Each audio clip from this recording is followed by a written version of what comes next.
Cell phones. Okay, calling to order the Joint Committee on Ways and Means and Education. Today we're hear from the different education agencies about their biennium budget. First will be charter schools. Good morning.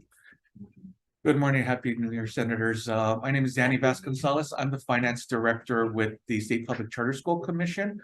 Here on behalf of Interim Executive Director Ivan Lau and our commissioners, they apologize for not being here today, but we are actually on day 3 of 6 of charter school renewals. We're currently in the process of renewing 23 of our 37 charter schools. So we've completed 10 in the last 2 days, and we have about 4 more days to complete the remaining charter schools. So again, Interim Director Lau and the commissioners apologize for not being here today. We actually have a renewal meeting right now with 4 of our neighbor island schools today. So again, I do have. Hello, chairs, vice chair, members of the committee. I'm Deanne Boya.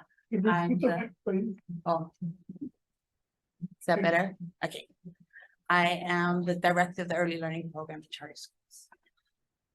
So thank you for our budget request. We are going to be covering 2 of the program IDs that are associated with the charter schools. The first we'll be going over today, or that we'll be going over, is EDN 600. This is the funding for the charter schools. Again, primarily, this is where the charter school per pupil funding is handled. Again, we have 37 charter schools that are currently operating. So we have a breakdown in our testimony. We have 5 schools on Kauai, 1 on Maui, 1 Molokai, 14 on the Big Island, and 16 on Oahu. Our enrollment for this year is 12,158. This is a slight increase from last year. Even despite the pandemic or through the pandemic, charter school enrollment has been increasing. It's been increasing, not by much, but unlike the DOE and unlike DOE schools that have maybe experienced a decrease in enrollment, charter school enrollment has been slowly and I want to say not by much, but we have been increasing our enrollment. You know what I want to ask real quick, Sure. though, Yes. is when the legislature adds additional programs that were not part of the original per pupil formula to the DOE's budget, and then charter schools, that means we are required to add the same a proportionate amount to charter schools. And I'll take, for instance, alternative learning centers. So it's in EDN 100. So that means we have to give charter schools more money. Right now, the way the formula is based on charter school funding is it takes in the general fund appropriation for EDN 100, 200, 300, and 400. Then we take then the total DOE enrollment is divided against that amount. Yeah. It creates what's a DOE per pupil amount. Yeah, so I'm just suggesting that when we first came up with that formula, if we add to the things already in 100, I can kind of see us having to do the formula. But when we add new programs that really we're not part of the original agreement, yet now we're having to add additional funds to charter schools. So that I feel like that has to be cleaned up, because we added about over $10 million already to alternative learning centers. But charter schools also can access alternative learning centers. So now they get 2 bites at the apple. They're going to get the additional funding, and now they can use ALCs, which I think is unfair. So we have to come up with some clean agreement where the programs that the legislature puts in EDN 100, that charter schools also have access to. I can see if you don't have access to it, because then now you got to create capacity. But if you do have access to it, that shouldn't be part of the formula. I think one of the things that came out of the last budget cycle from last year, Chair, if you remember, is there were specific funds provided for like the teacher compression, the teacher repricing. No, but that makes sense, though. I'm just talking about things that we're going to add to EDN 100. You already get access to it, and then on top of that, we got to give you additional money for formula. That I think is unfair. And I think I just brought that up, Chair, because I think what happened last year is there's specific budget provisos that essentially carved out that specific funding for the differentials as well as the repricing, where we didn't add those amounts to the per pupil. We did keep them separate from the per pupil. So that may be a tool or a way to sort of Address that. specify Okay, we'll work that the with you guys. funding. Yeah, we'll work with you and staff on any language. And I want to be change for fair, so that. if it's things that charter schools don't have access to, okay, that makes sense, you should get some. So that you can build capacity, but if things that we put in 100, that you also get access to, then that is where we shouldn't double dip.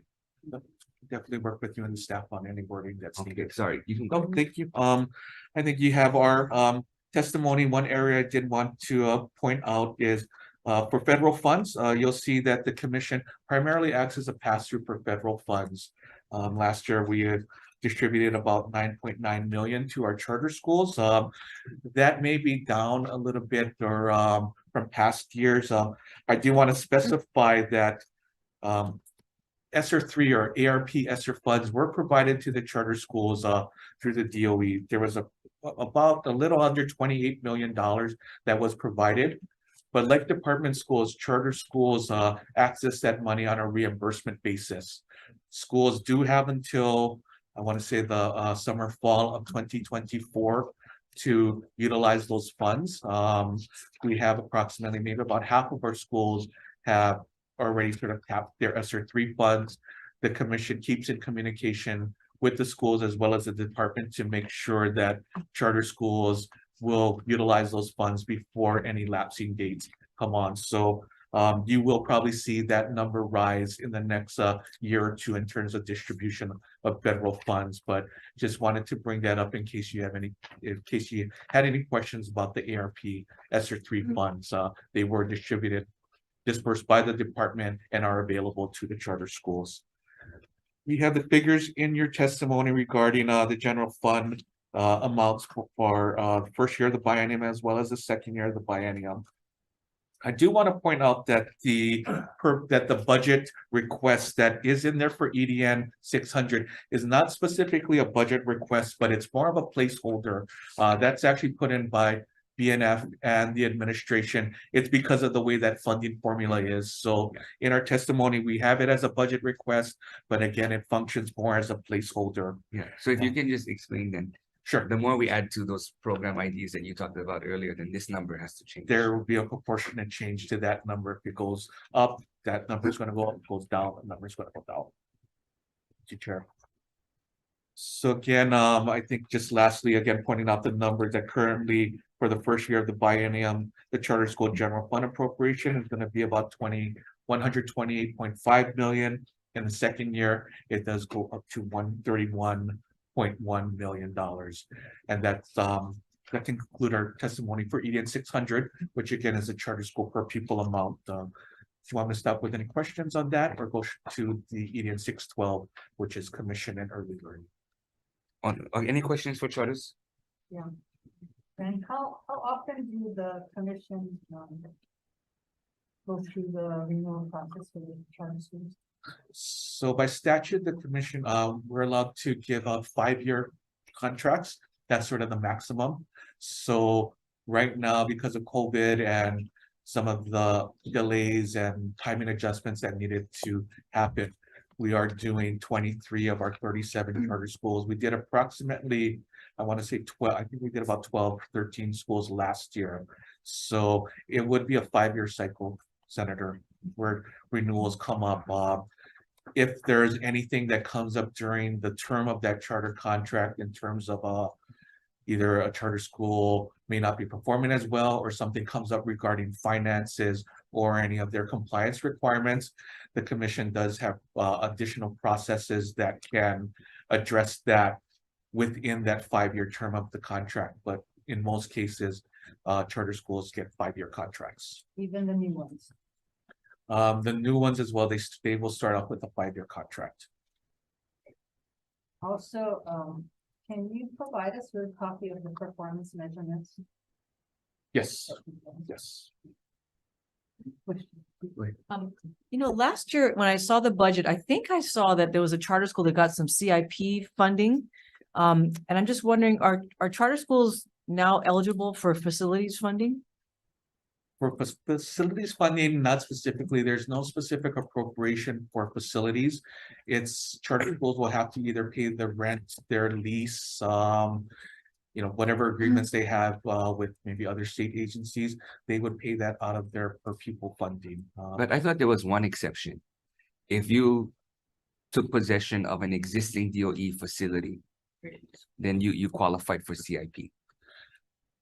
For the CIP projects, the commission hasn't, we don't submit on behalf of the charter schools. No, it'd Charter be schools- legislative ad or, Yeah, they Yeah. work through Yeah. the representative, their Yeah. senators. For but is that true that if you are on an existing DOE property,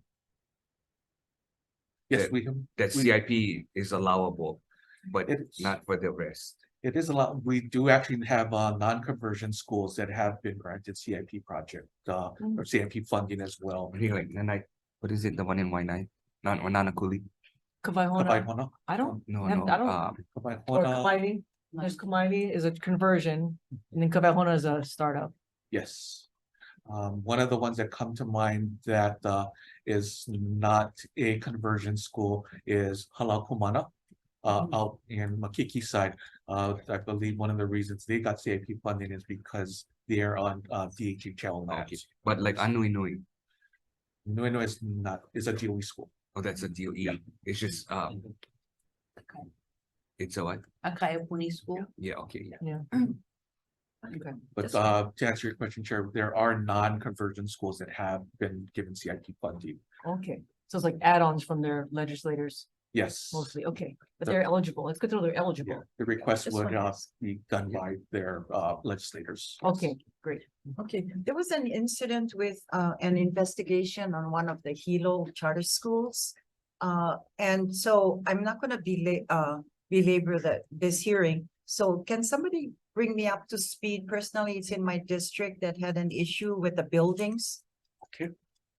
And off the top of my head, I'm just thinking about an issue and I got an email again. So, okay, so We'll if do you can that. check on it, We'll reach out to your staff then. Yes, Sure, we please. set something up with you, just Senator. brief me as Thank to you. where they are now. Okay. Thank you. Thanks, Chair. Danny, what is the increase to the charter school per pupil amount? So in first year of the From up to biennium, what? No. about 5.3 is that placeholder adjustment that BNF has in place. This is based on the current, I believe, executive budget request What's the again, dollar amount 5.3 million. And per pupil? for per pupil wise, I'll get that figure to you. Right now, we just are kind of looking at the large numbers for this year, we have about, again, 12,158 students, so we're probably projecting next year about 12,250 to 12,300 students. So we'll work out those computations and get that information to you and your staff. Thank you. It's on page 5, I'm not sure what page it is, but Overview.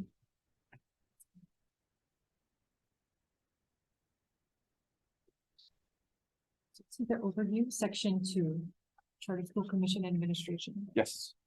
okay. I had questions about strategic objectives, goals, performance metrics. So this is the commission part of the budget, EDN 612. Did you want to go to that section? Yeah, I just wanted to see how the commission will measure success of early learning students. Is that something? So we have actually multiple data sources. We have our student outcomes using the RTG strategy score, as well as our Native Hawaiian culture-based assessment. Okay, if you can update it, because I think you talked about measures of effectiveness for everything else except that component. We'll provide that information. We'll adjust this and provide that information to you specifically, that specific information, sure. But it took you a while, yeah, Our measures of effectiveness for the overall programs for EDN 600 and 612 did take a while.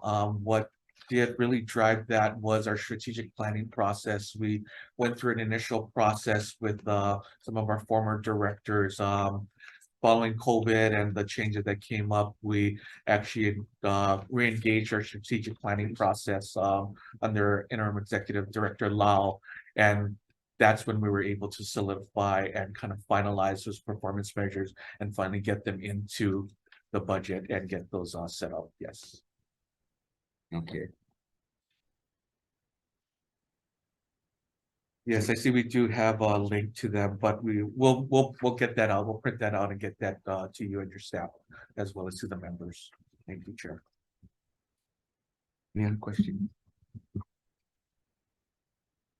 So last thing I had maybe for EDN 612 is we do have a budget request in EDN 612. Again, this is for the Charter School Commission Office and the early learning program. So our budget request is for the early learning program. When COVID came and budgetary cuts were asked of the different departments and sections, the commission did receive about $1.3 million cut in our early learning program. Our budget request and our priority request this year is to come to request that our early learning program funding be restored to the pre-COVID level. So that about $1.3 million budget request would restore the early learning program to, again, the level that it was at pre-COVID. We prepared some additional resources and information as well as a budget breakdown. That's part of the handouts that you received, and that was prepared by our early learning program manager, Ms. Goya here. So if you have any requests on that or questions on that, we can take those questions right now. That is our again, our primary request for the upcoming biennium budget. Okay, Thank you. Students and the early program.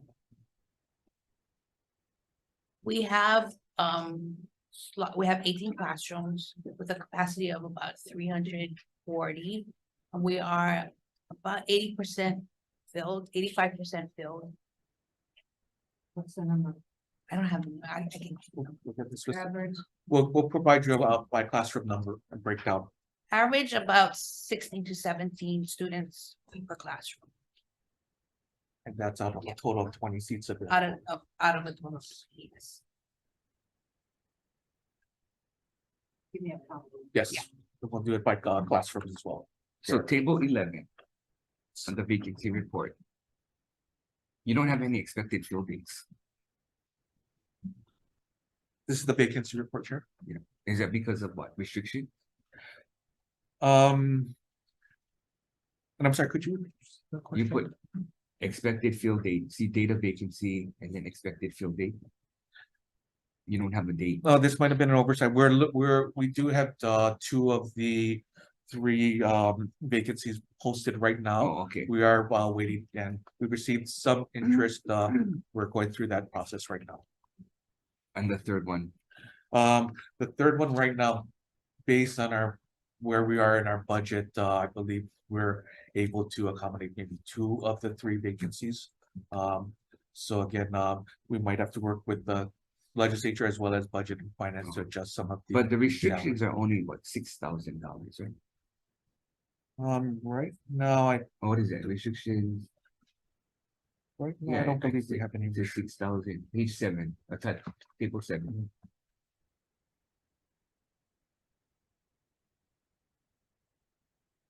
Which is only $6,000.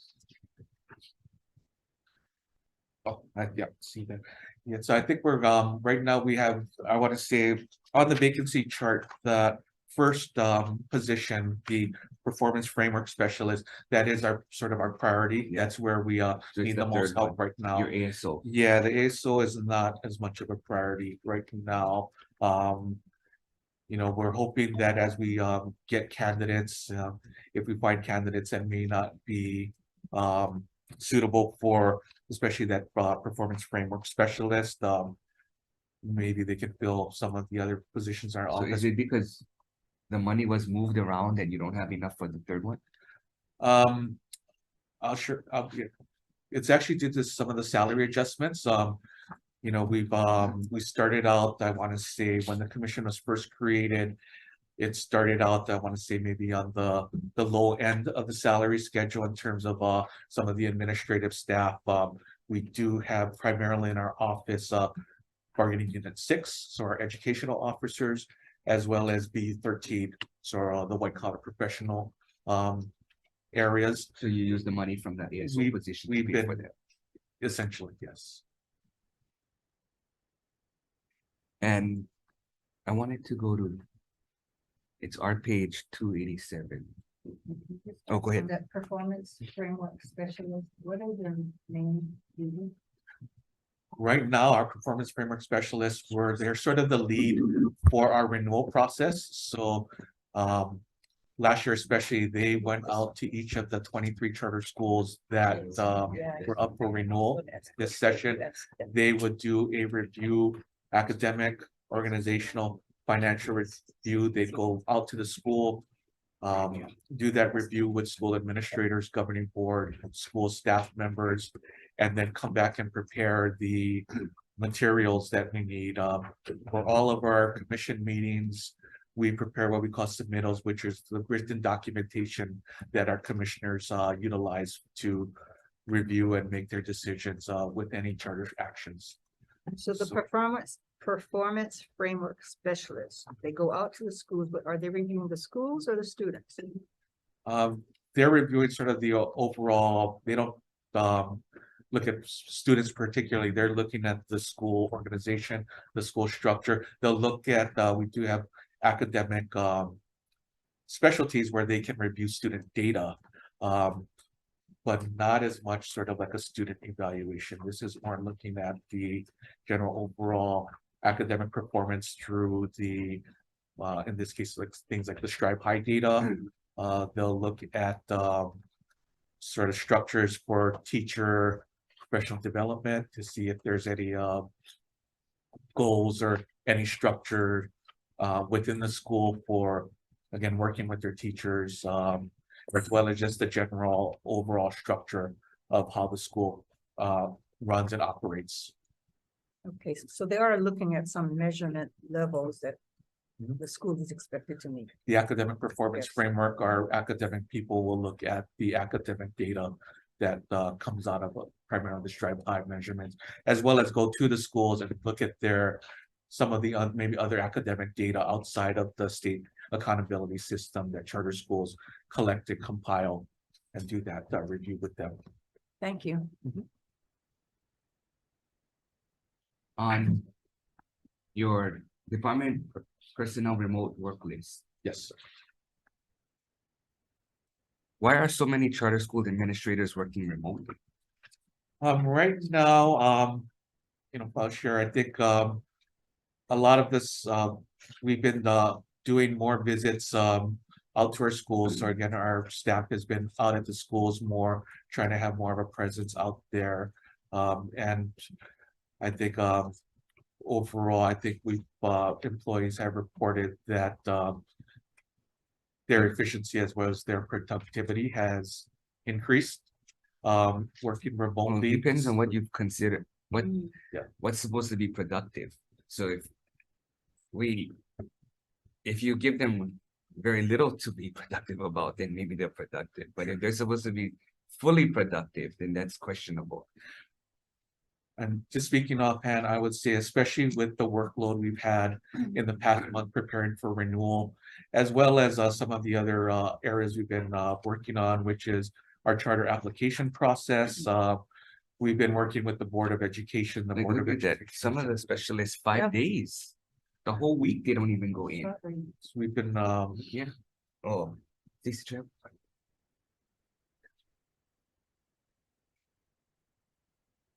Two It's a- educational specialists, Mm. 5 days, they don't even go in at all. do want to, what I think we should share. Oh, We do have two coaches, especially our early learning program. Two of our early learning program coaches that are based on the Big Island, because we do have, approximately how many classrooms on the Big Island? So they're not in the office, but they're out in the field. They're helping, they're going to schools, meeting with the teachers, meeting with the principals to support early learning. Yeah, but So they- you could write that in there. Because we gave you a whole column. Yeah. Why are they working remotely? And there's no answer. We'll work on this and get that additional information. And I think especially for the neighbor islands, we found that it's been very beneficial to have Yeah, staff. but how It's does- about time. But what about the metrics of performance? Yeah. And so They how can do, be in the classroom. how can we see? So if we were to ask on any specific position, Okay. we want to see the metrics of performance. And what happened, how you measured it the last week.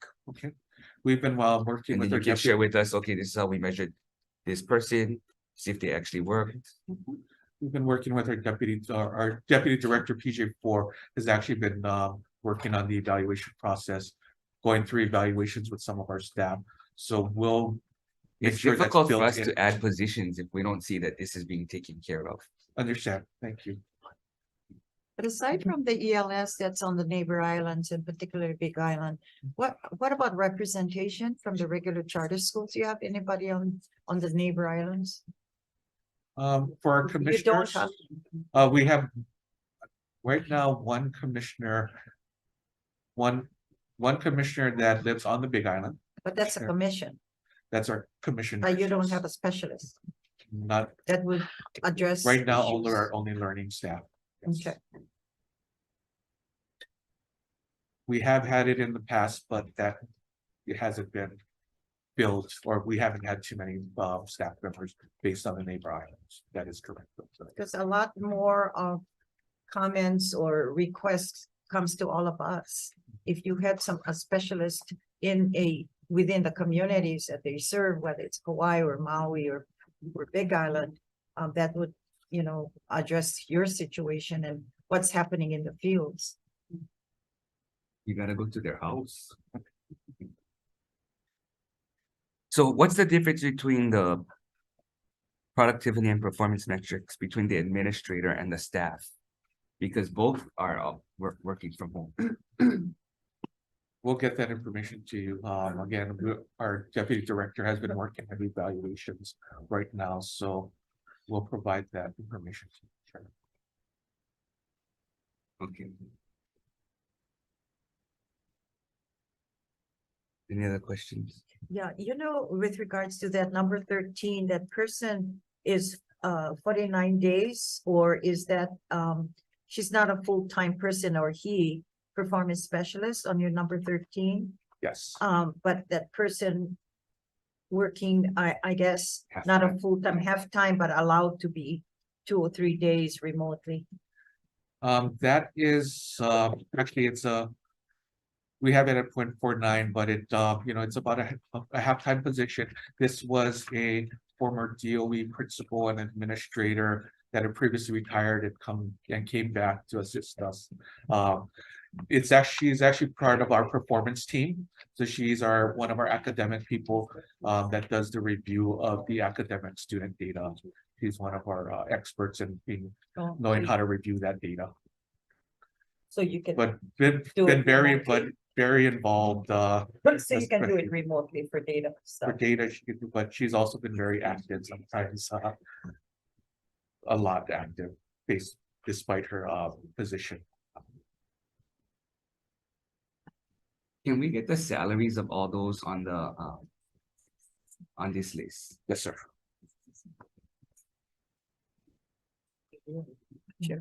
Sure. So, how many, and I'm sorry if I missed, earlier on, how many students have left and newly entered a charter school in the last biennium? And what is the distribution among the 37 charter schools? We've seen, unlike the department, we've seen an increase in charter school enrollment. It's been small, within, especially during the COVID time, it's been maybe a couple dozen versus large numbers. But charter school enrollment, I want to say, has increased rather than seeing the dips that the DOE has seen. On a per school basis, it's going to vary.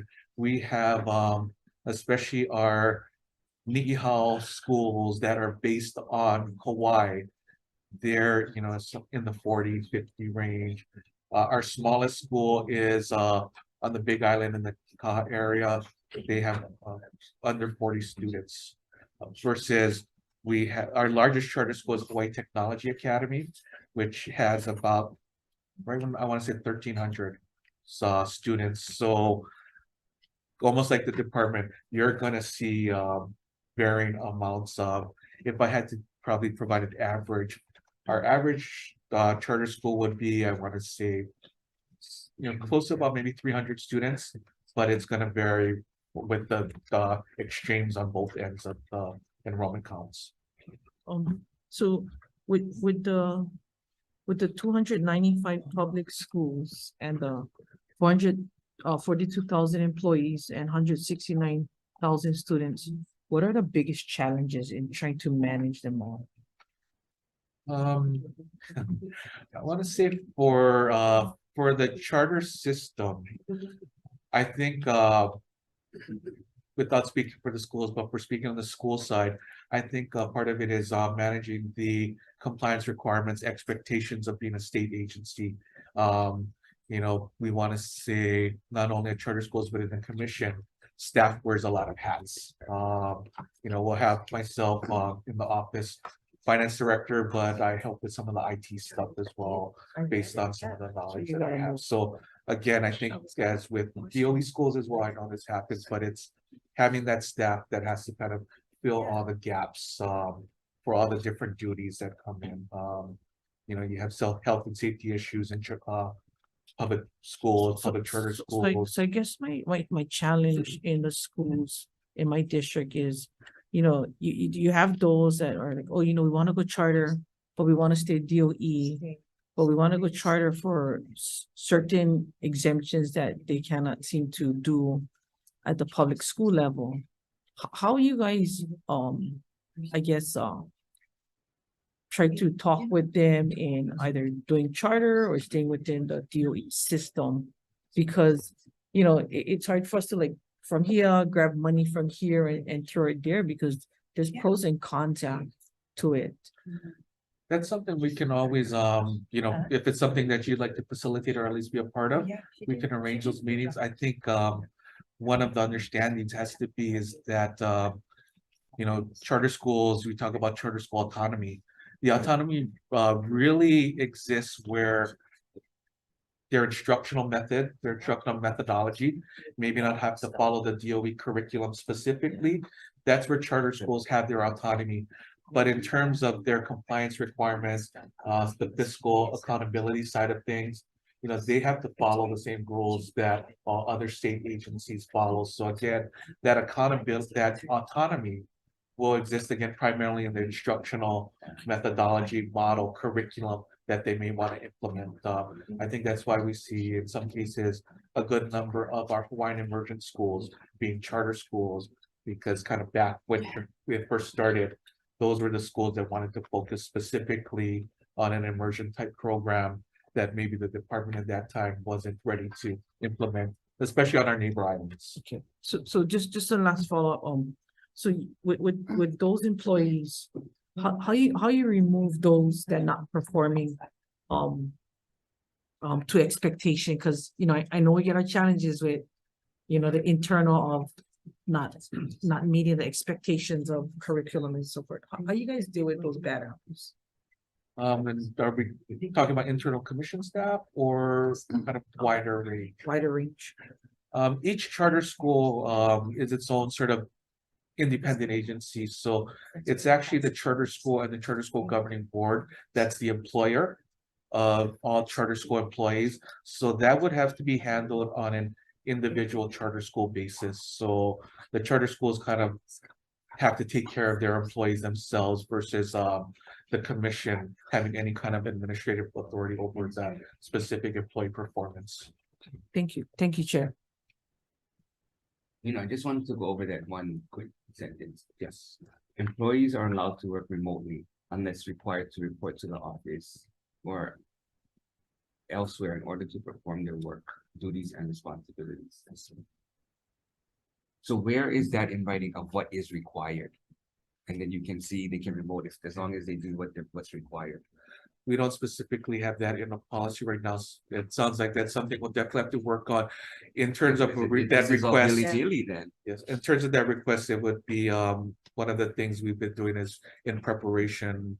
I'll share with you the example we have recently, preparation for renewal. We brought in performance staff, we brought in other staff that Yeah, would but be you- part of renewal and You had that. cannot have this part without the baseline of what's supposed to be required. And what's supposed to be, at least you have to be present to perform the work and duties and responsibilities. We will work on that, Chair, and we'll get that to you. So right now you have 3 performance specialists and all of them are allowed to work from home at least 2 or 3 days per week.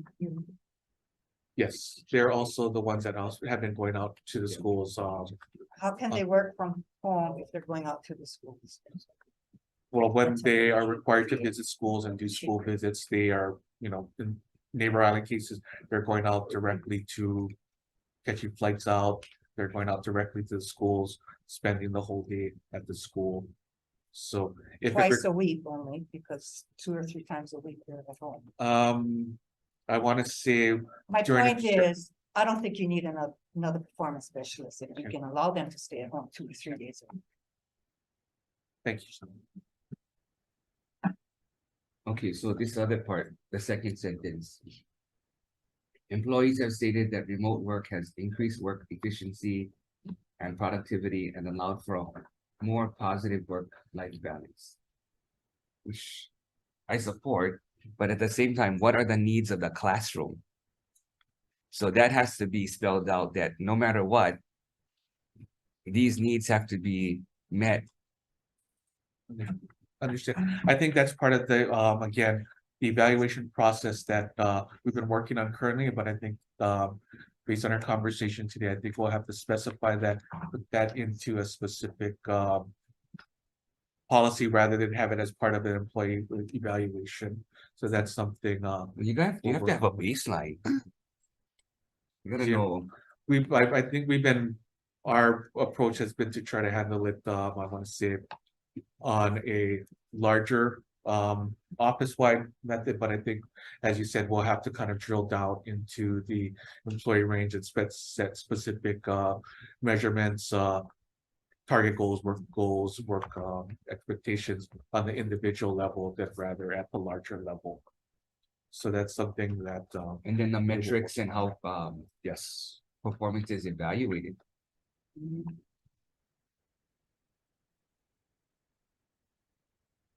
So what about reimbursements? So on the current telework policy, if you go to a meeting from home, you cannot go and get reimbursed for your mileage. But if you go from your office and go back to the office, you get reimbursed. Yes, that's the policy we've implemented. So if a employee does do a school visit, let's say they're going from Hawai'i Kai out to Kamaile, out to Nanakuli side, they can request reimbursement if they're going out to the school site specifically. And what we From their that office. is, it's from the office. It's not from Hawai'i Kai. It's from the office, whatever the mileage was from the office to Kamaile Academy out in Nanakuli and back. And no reimbursement requests for meetings, especially if you're, Zoom meetings, of course, unless you're going out to the site specifically. No mileage reimbursements, anything like that. So is that the same for airfare? For airfare, again, the commission will cover their airfare, parking, if they have to go to the airport to park, only travel related expenses, as well as the, meal allowance. Okay, but what if their office is here, but they decide to work remote from the neighbor island? If they're living on the neighbor island, but they have to come here, But their office is supposed to be on the wall. we'll bring them here, as needed. I think Deanne specifically has had a couple Yeah. instances like that. Versus, shouldn't you be here? Well, it's a balance of, by having them on the island that they serve, there's more opportunities for them to actually but- be in school. But that should mean your office is on that island. Like Senator Noy said. Yeah. So if your office is supposed to be on the big island, because you're supposed to be tracking all the Big Island schools, well, that makes sense. But if your office is supposed to be in Honolulu, And you're traveling to the neighbor island. Yeah, So- and so so theoretically, their office is on the Big Island, and so if we have meetings in Honolulu, we do travel from like Hilo to Honolulu. yeah, but what I'm talking about is people who decide to, now that we can work remote, they no longer want to live in Honolulu, even though their office is here. I So think can we get that's- do you ask for a list of all of those working remotely and where they're working remotely from? We can provide, I think, Chair requested salaries and, we provide the position list, but we can provide, additional information. Do you have any that's living like on the mainland or from remote from the mainland or? Just the two staff members that are based on the Big Island. That they live on the Big Island. And I think, Chair, that's been part of the challenges that Senator Inouye has brought up in terms of trying to maybe establish a office on the neighbor islands. As you're talking about, is your office based on the if you're living on the Big Island, your office is on the Big Island, being, primarily most of us are Oahu based, live on Yeah, or Oahu. it could be vice versa, where Yeah. you're supposed to be based on the Big Island, but you decide to live in Honolulu. But now we have to pay you for your flight back and forth, even though you're supposed to be based on the Big Island. So it would need, I'm gonna, Sure. yes, it's approval based upon, when we open our positions, we're seeking individuals to work and serve a specific site. For example, Hilo, we have many schools on Hilo. But if those positions are filled, then we hire folks to serve schools on Oahu. And they move to Hawaii. They need to seek approval from us to see how we can figure out the details of what that would look like. We do hire, try to serve the islands in which they serve. Be more specific about that. To avoid the additional costs of staff. Well, it'd be interesting to see what your cost is for those servicing the neighbor islands. Perhaps look at it and compare to see whether it's more feasible to have a representation. For the early island learning, Based there. Yeah. it's a huge cost savings because we don't have to have that expenditure of the flight, the airfare, right? It's just mileage now. Airfare Yeah. and parking. Parking, costs. all of that, it costs a lot to It just went fly up. over, so it's much more efficient and time efficient instead of having to fly.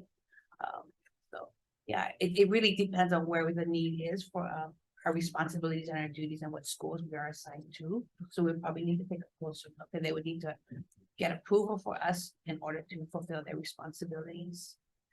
I think just one last point, I think why we were able to kind of move that direction with the early learning program. The early learning program is different from the charter schools. Right. I think in this situation, the program developed by Deanne and the commission has specific parameters, specific requirements of those charter schools that opt into the pre-K program. So in this case, Deanne and her staff are doing more of that direct classroom observation, directly working with the students that way through through their teachers. They're doing a lot of the teacher observations. So I know the question came up earlier is like, are you from Senator Hidani? Are you evaluating students? Are you students in the pre-K case? I think we are doing more of those kind of direct evaluations again by working directly with the teachers. There's a pretty robust teacher development program that has been developed by Deanne and the early learning program. Well, that brings to mind then, because with the pre-K edition, I think you do need specialists within areas. Yeah, it's a different dynamics. Right. To the ELS agree. program. We tried different models, and I agree with you that it's best if we have folks that have easy access to the schools in which they serve. And interesting too, because it depends where the pre-Ks are located. If there's existing space in the regular ELS buildings and its situation, then you can add. But if you're adding new buildings, what you're gonna do with an pre-K? So I think the judgment of where you open up pre-Ks, you can't open up a pre-K if there's no accommodations, no buildings, right? Facilities, yes. Yeah, was interesting. I was just at my district yesterday at Hilo High School, but adjacent to it is where we have several buildings that we incorporated the ELS. And then right there, we had access to another building or some space we could accommodate. So it kind of worked out very well, but I'm not sure if it would be the same situation with other districts. Sure. Sure. Senator Fabella. You know, when they visit the neighbor islands, what is the hours per school, depending on what island they go, that they spend, like, do they spend the whole day there?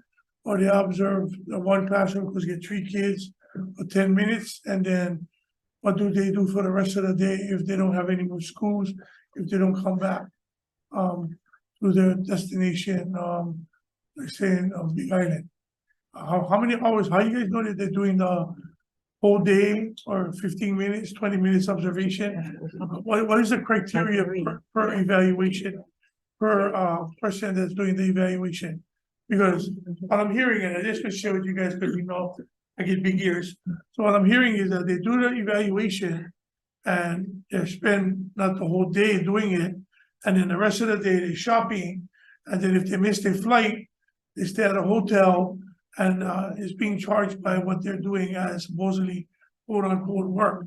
So how do we monitor, or how are you guys monitoring that going forward? And that's one of the questions.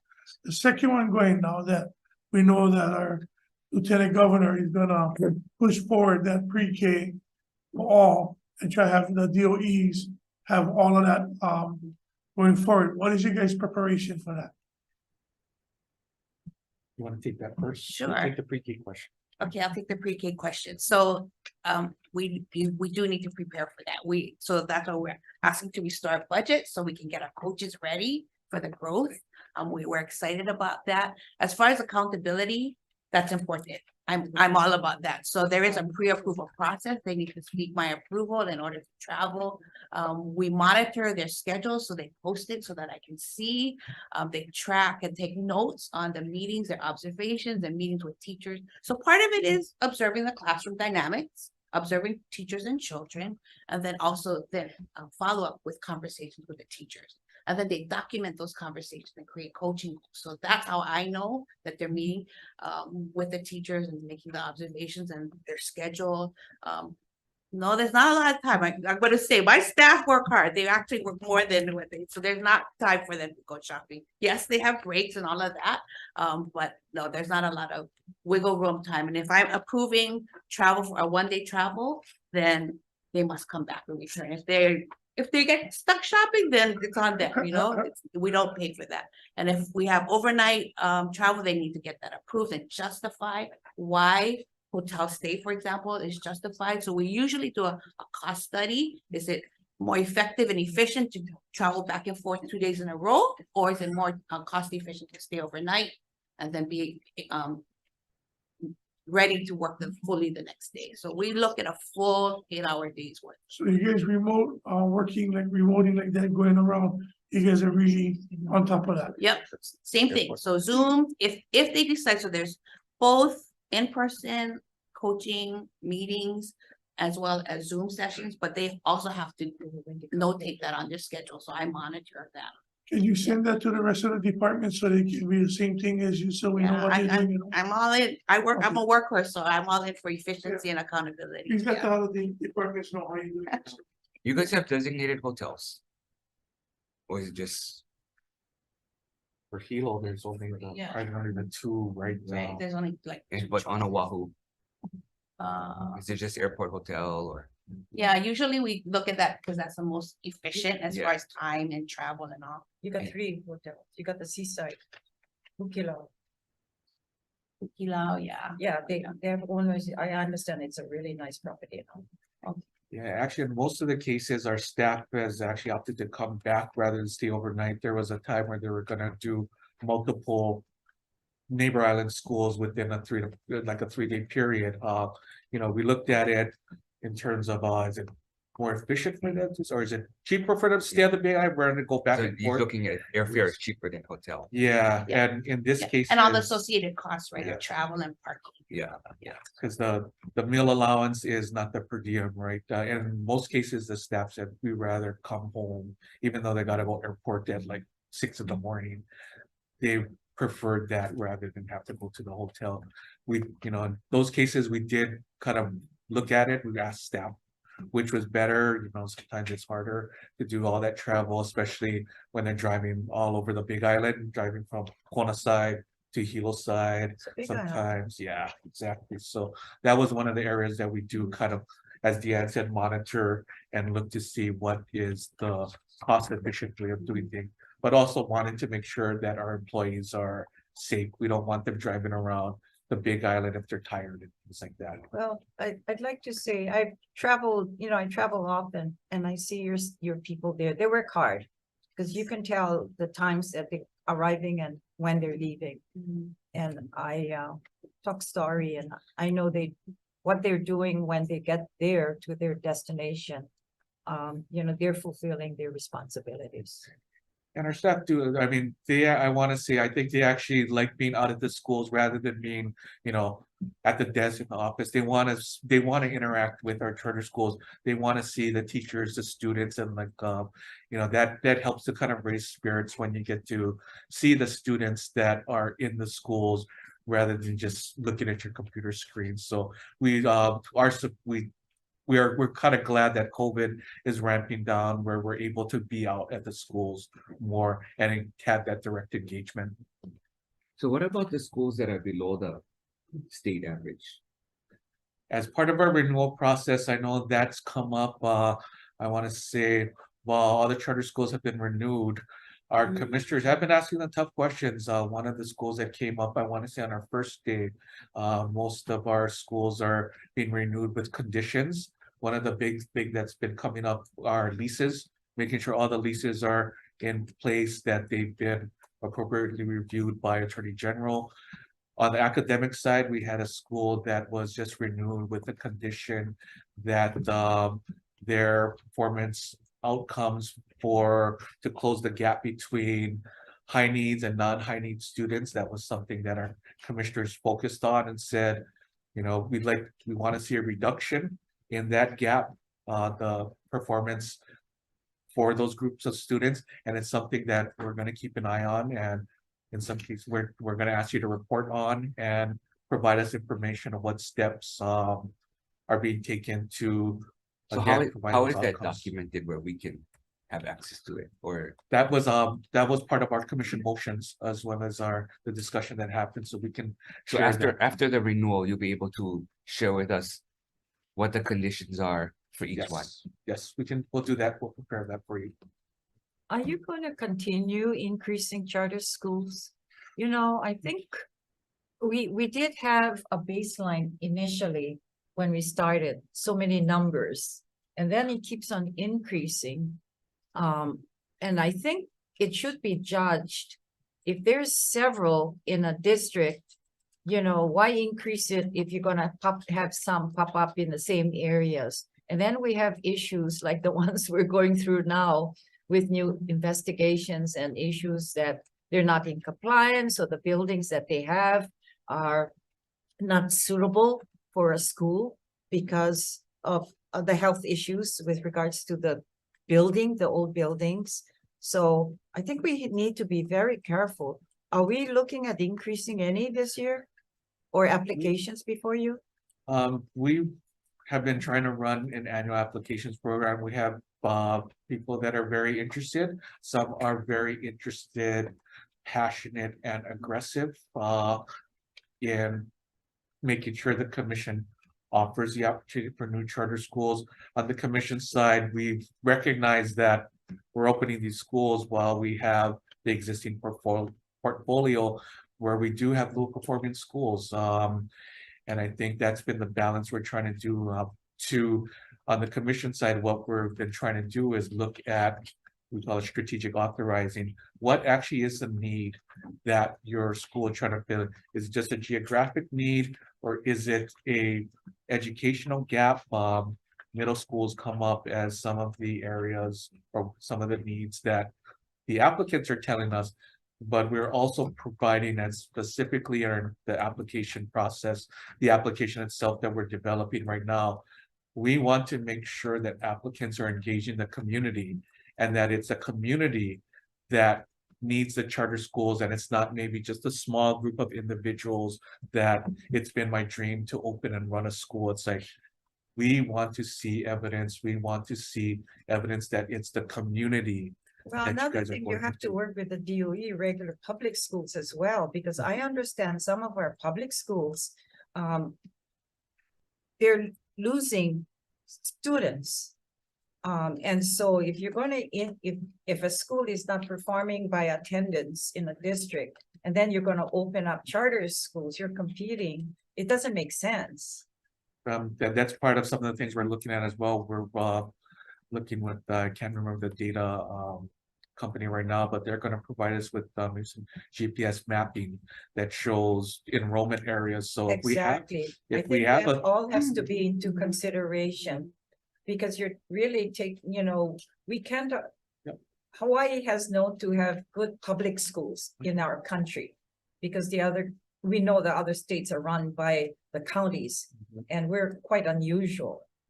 But I believe our public schools has done pretty good, but they're losing students as well because of movements and exodus of people moving out of state. But it's also because we've had some retirement communities like Manoa. Yeah. Parts of Nolani. It's, the homes have been there for over 50 years. police center, and again, that's part of what on the commission side we're trying to do. Like I said, we have individuals that are very passionate sometimes, but then the question becomes, okay, why do you want to open a charter school when your DOE school is at 70% Right. capacity? There isn't an enrollment need. Now, what is the need actually, and do you have a Well, community? maybe the that school gotta supports that? improve though, so that the parents wants to keep them there. And that's why we That's want to so make true sure that, as well. have you I mean, you engaged? gotta balance all of that. For the existing ones. Exactly, yeah. Okay, we better hear from libraries. Thank you. Thank you very much. We're gonna recess so we can let library set up. Recess.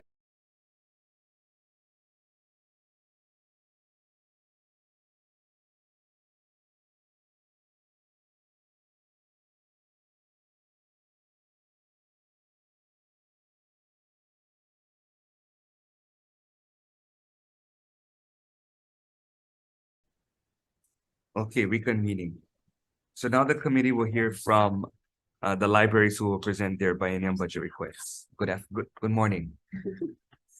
Aloha, good morning and happy new year. Happy New Year. It's nice to see you all in the flesh. It's nice to be coming out of the pandemic. Thank you for giving us this opportunity to talk about libraries and to share our budget requests for this session. In the past year, we did a study. We put out a survey to the public to ask them about our public libraries and what was important to them to help us build our new strategic framework. And we had over 18,000 people respond. From that study, we learned that most people value the traditional services of collections, of spaces, of technology, and having access to places where they can connect with their communities. We also learned that having emergent literacy programs in places where kids can learn how to read is very important to the community. And we know that for those who are low income, that having access to technology and people to help them is vital to helping them to be successful.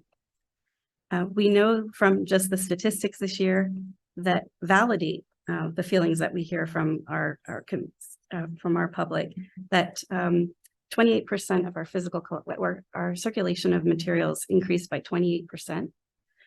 Visits went up by 21% this year. More people are using our online learning tools like Gale, which went from 500 usages last year to over 2,700. And people are coming back for programs. So last year we only had about 41 programs. This year we had over 900. And at Christmas time at Makawao, they had a Christmas program from 10 to 2 and they had more than 600 people attend. So people value the space as a place to gather and to learn and to be together. So our budget requests reflect our need to have the staffing that we need to provide support, to ensure that we have security, to ensure that we have the resources to support digital literacy, and also that we can ensure that our communities are aware of what's available at the public library. We're requesting restoration of funding for 64 of our crucial positions that have been unfunded and frozen since FY21. Normally, we have about a 10 to 12% vacancy rate. But with these 64 positions, our vacancy rate has been up to 24%, which is a huge impact for our communities and making sure that we have the staff we need to provide access. We're also asking for 2 positions, support for 2 positions, so that we can better manage our resources. We are now, we've created managers for every island. Right now, we have 1 person who manages from Oahu 49 branches on 6 islands, and she cannot provide the resources nor the attention for each of the islands that they need. And so the 2 positions would be one for Hawaii Island and one for Maui Island. We are very aware from the pandemic that we do not have the staffing levels that we need on our neighbor islands. And during this session, we're asking for 2 positions for our Hawaii Island.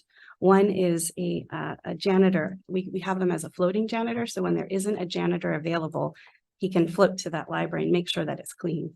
We experience all kinds of issues with bio waste on the outside of our libraries and having to clean bathrooms. And so it's very important that we have a janitor who can be available. And they can also do projects, deep cleanings that we normally cannot do without a janitor at a library. The other position is a delivery driver for Hawaii Island. We have 1 for the 12 branches. It's a large island.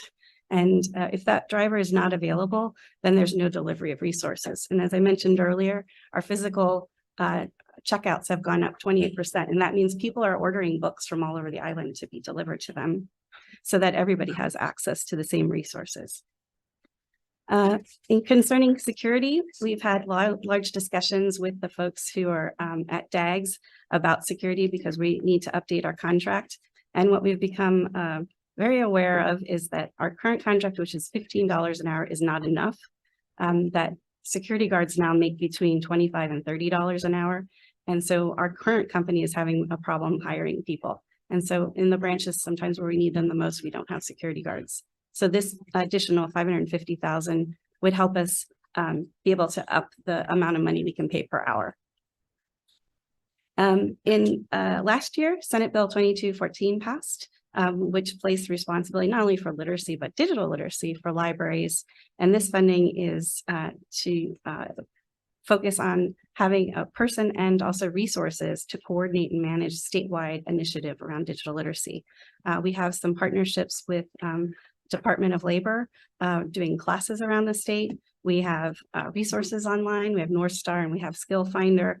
And we also need to continue to train our staff, and we need to have a focused person who can work on that. And lastly, we've just submitted our budget to the new Green administration, and we're going to be asking for resources to support a awareness program for the community around what we actually have in libraries. Because during our survey of 18,000 people, it became eminently clear that they're not aware of what resources are available at the library. So that's going to be a governor's message. Potentially, yeah. We've asked for it in our budget, our amended budget request. Okay, how much is that? 300,000. So that would be for the expertise and the resources. One of our patrons actually wrote, I think libraries should be more proactive in making general public aware of the myriad of new and much needed services offered by the library, such as that they just became aware of, like Mango, Libby, Press Reader, streaming movies. So there's a lot of need for people to understand what's available. And I would like to add in that survey, we learned that we think we're also contributing to safe roads and stress reduction, because one patron actually wrote, the Libby audiobooks has helped my stress levels, blood pressure level, and minimized road rage. So we know that some of our programs are actually supporting people in ways. That's the trick, audiobooks. Yes, audiobooks are where it's at.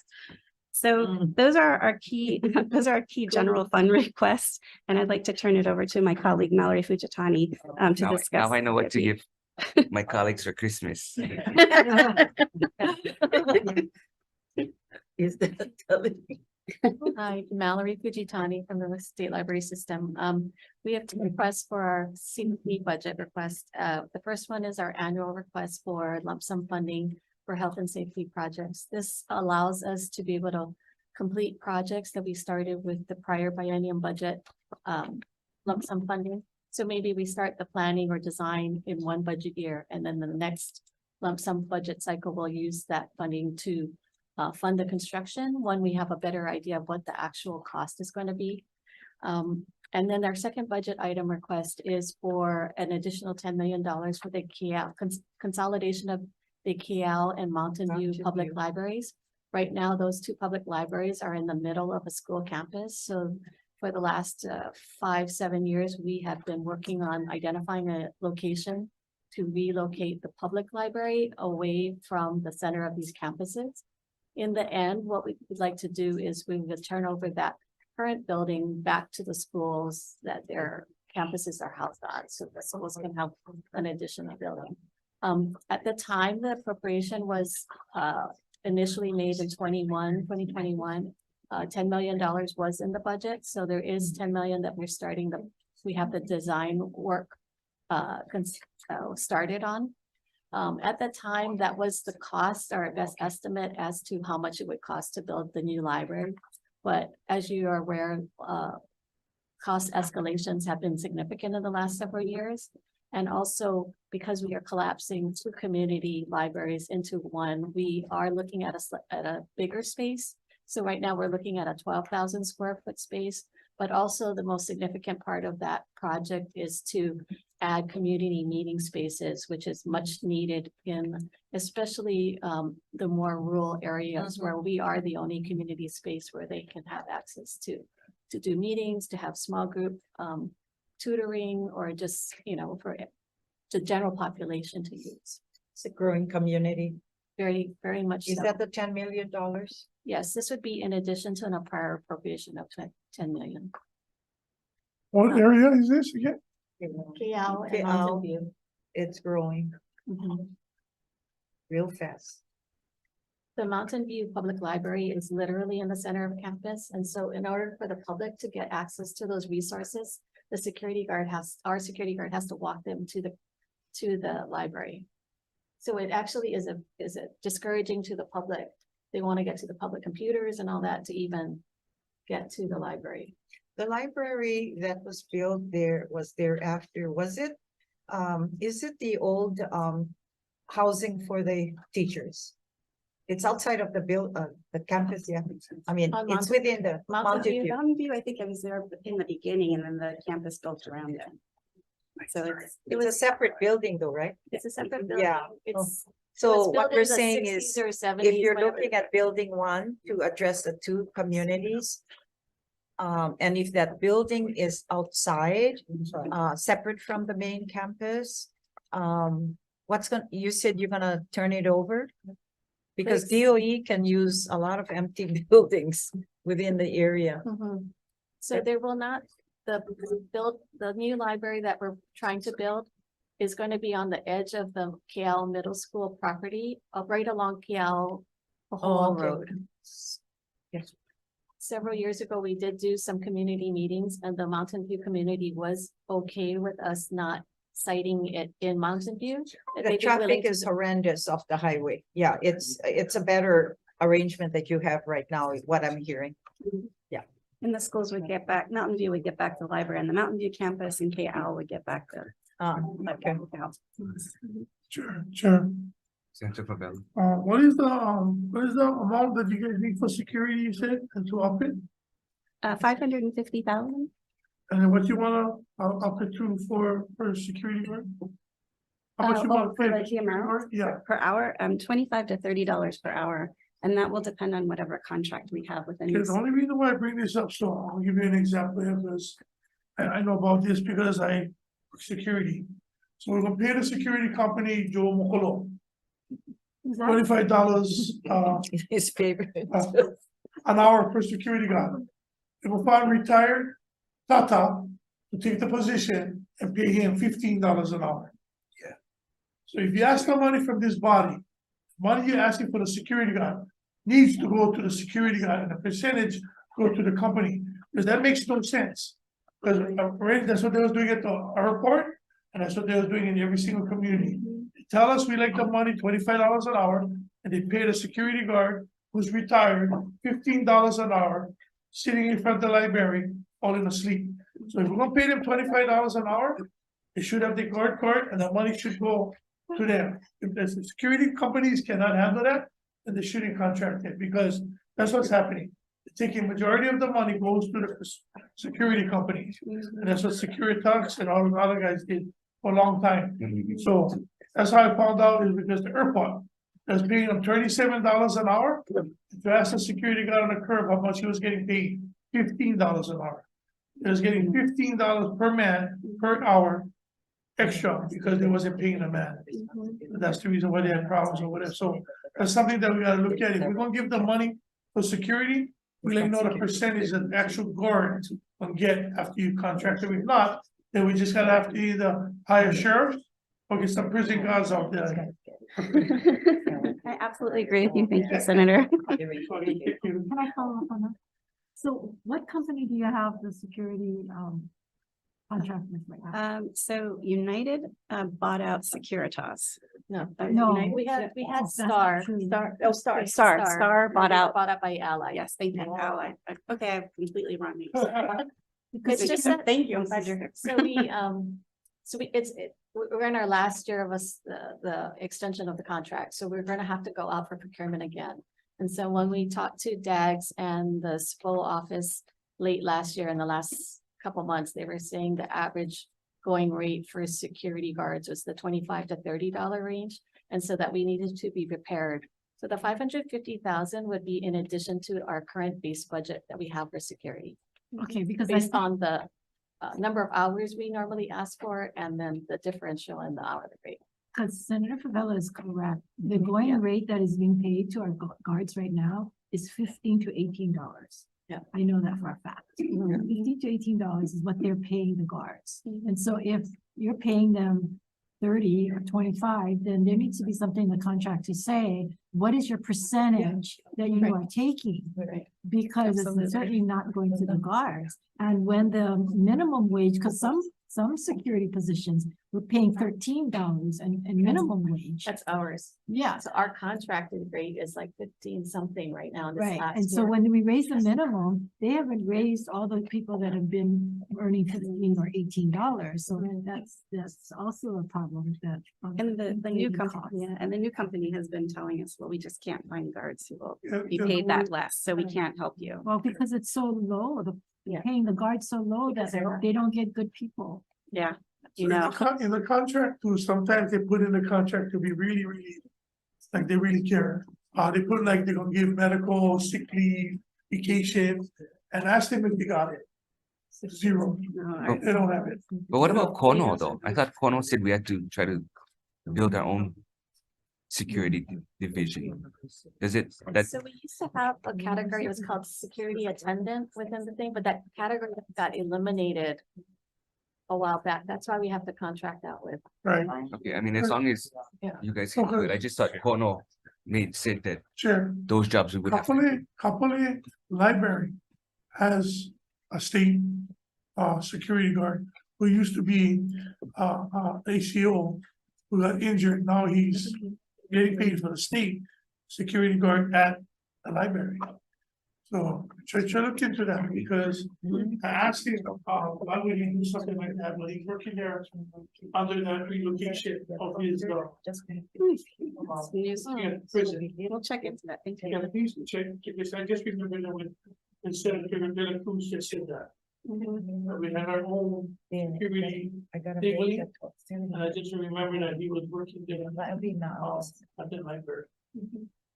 Well, just for information, we are going to have a separate law enforcement agency Right. separated. And I think we should just look at the numbers. I mean, I know that if we have our own division of security for libraries, schools and universities, whatever. That, we also have the workers' comp and Yeah. retirement that we have to pay, but maybe we need to just ask someone to do the study as to, you get what you pay Sense, for, yes. basically. Right. This You is know, true. And with the issues that we're having with school safety, et cetera, And the I think homeless. we need a better than the store security guards or whatever that they're giving us. So that's something I think you guys should look into. Thank you. Can I ask another Oh, question? here's a question. It's different from what we're talking about. Yeah, mine is different. Okay, But wait, is yours security guard are different. Okay, so, on page 171, whatever. It's your remote One. work. Yeah, anyway, the remote, work, department personnel, remote work list, you have an administrative assistant and a library assistant for Mhm. both working at home 5 days a week. Is that correct? Yes. Would you like me to explain? Yes, please. Sure. The administrative assistant position is currently working on our RFID project, the $3 million that you all gave us to do RFID. And so she is spending most of her time traveling and training staff and working with staff right now to, right now we're doing inventory. She's also working, and when she's not in the field at home, she's working on, she just finished the RFP for the RFID project. And so she's out more than she's in anywhere. So Okay, so technically it's not 5 days at home. no, is she's out. Yeah.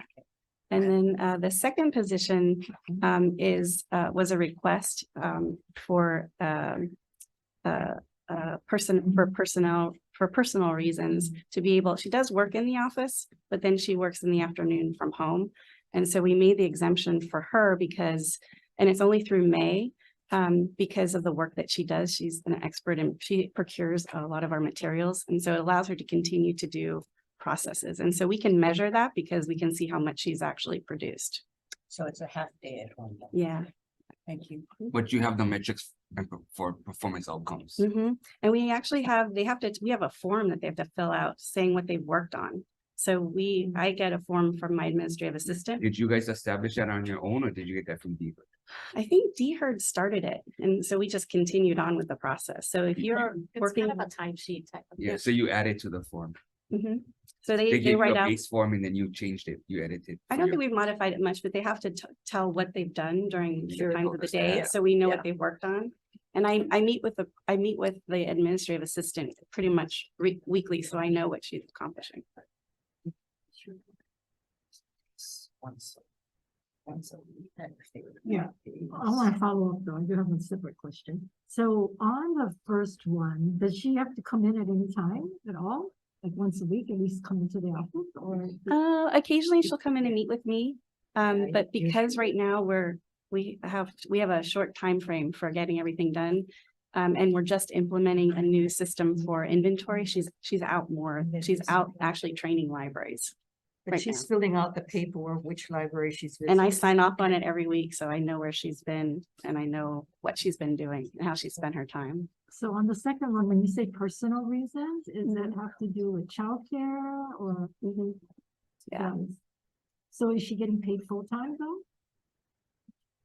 She's a full-time Full-time. employee and it's only a few hours a day. It's in the afternoon. But isn't the remote policy says that you cannot do childcare while you're remotely working?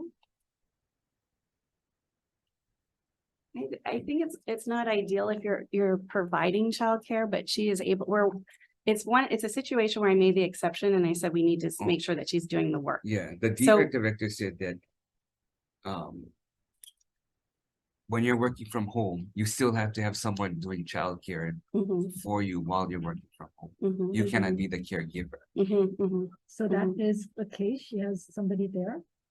I think she has other children there who are available to do, older children to do care. I don't think that qualifies. I'll have to go back and review with staff, but we do monitor the work that she's doing. But that's a slippery slope, and everybody will say, oh, I can. have I can childcare. watch my kids and do I the work at understand. the same time. So when you do for one, you have to do for all, and then that leads to a whole other kind of noise. So, Or parent care. yeah. Mhm, mhm. So you have to really be cognizant of what kind of exceptions you're making, and if it violates the policy, because now you can say, I'm sorry, I'd love to give you that, but there's a policy, right? Mhm. And if you start to deviate, then everybody's gonna come in and say, well, you got one person, so now you don't have an excuse why you have to toe the line. And we're not trying to be, not compassionate about what's going on, but then that's an issue. I understand. Yeah, Thank you. because it's So maybe you can get back to us on that. Yeah, I'm gonna go back and review the situation of what it is at home. Okay. Thank you. The question that I had is, I remember, a couple of years ago, we're talking about reinventing the library and possibly doing coffee bars and bringing in, you know, different kinds of things. Have you folks, done anything in that realm? We're doing a lot of different things.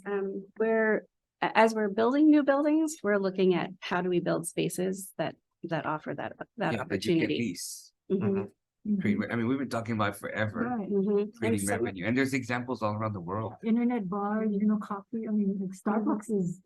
And then they busy. provide the free Wi-Fi versus us. Yeah, Starbucks is franchise, so you actually have to buy a franchise. No, I- I'm not but- saying. But I understand, what But you're- I'm I just understand, I saying. understand, yeah, so Local coffee some of shop. it had to do with bond issues too. The way, if we did any work in the No, buildings, but if if it we was did taxable bonds. yeah. So as long as we do work that with taxable bonds, so in our newer spaces like Pearl City, Waikoloa, and even Ke'au, if those are taxable bonds, then we can do more of that. Mhm. But some of our older libraries, it's more difficult because of the bonds that were used. We have to learn how, we have to be able to reinvent Yeah. ourselves, because even though the patrons are coming back, you know, Yeah. internet and Wi-Fi and everything are doing all kinds of things. Pretty soon, I don't have to set foot in the shop to buy anything anymore. I can buy everything online. We've been looking at ways we might be able to partner with maybe the trucks, the food trucks, Mhm. that they could park around libraries and provide access. But again, we have to figure out the rules around bond issues. But there are some places where coffee shops would be great. We Yeah, would really like to, we're in the bookstores planning, have them yeah. when we had bookstores. Especially in places you don't have, so like HSL, we're in a planning process and we really want to update. We want to keep the history, but also update it. I would love to have a cafe attached to the library. There's really nowhere to eat around here. Exactly, no, that's. It would be really nice to have that. What about, do you sell books at all, other than your book fairs? The Friends of the Library, they sell Right, books. but you don't sell it on a regular basis in the library. So 'Cause I'm- those out of circulation books go to the Friends of the Library and then they conduct the book sales. for Right, us. but I'm just wondering, like, if you're gonna do, you know, multi-purpose and you're gonna have a cafe, you can have a little area store where they can buy some of these books. A lot of Friends. libraries do have it in individual Right, libraries. so, you know, again. They also thinking- have souvenirs in the places like that. Exactly, yeah, because, you know, so that's, and especially the main library where it's near, where tourists come to see the statue and the Rani Palace and stuff. And if you had some place that they could eat and buy stuff, then that would be revenue. Yeah, you could sell Patsy Mink stuff, Exactly. Territorial Building, Hawaii Health Church. Yeah, there's a lot of things you could do. Well, we're excited about Okay. the work that's Yeah, going to be then. done in the corridor with the bicycle paths. So we know we're gonna have to create an entry point from the capital side to the library. So we should just make it a point that your CIP bond should be taxable. Yeah. Mhm. I don't know if I'd do the food trucks, only because, you know, you go any place and get a food truck, you wanna be unique in that when they. come And then the to- long-term rent. Yeah, Well, but for some of our locations where we cannot, there's other alternatives. I guess Right. is a way I was trying to but you have suggest. to start looking at where you can start to do that. Yeah. Mhm. Yeah, absolutely. Thank you. What Do kind you of guys Senator have Wakai? options though? wait, Like in Kiao, I know. Senator Wakai, sir. Oh, sorry. I'm sorry.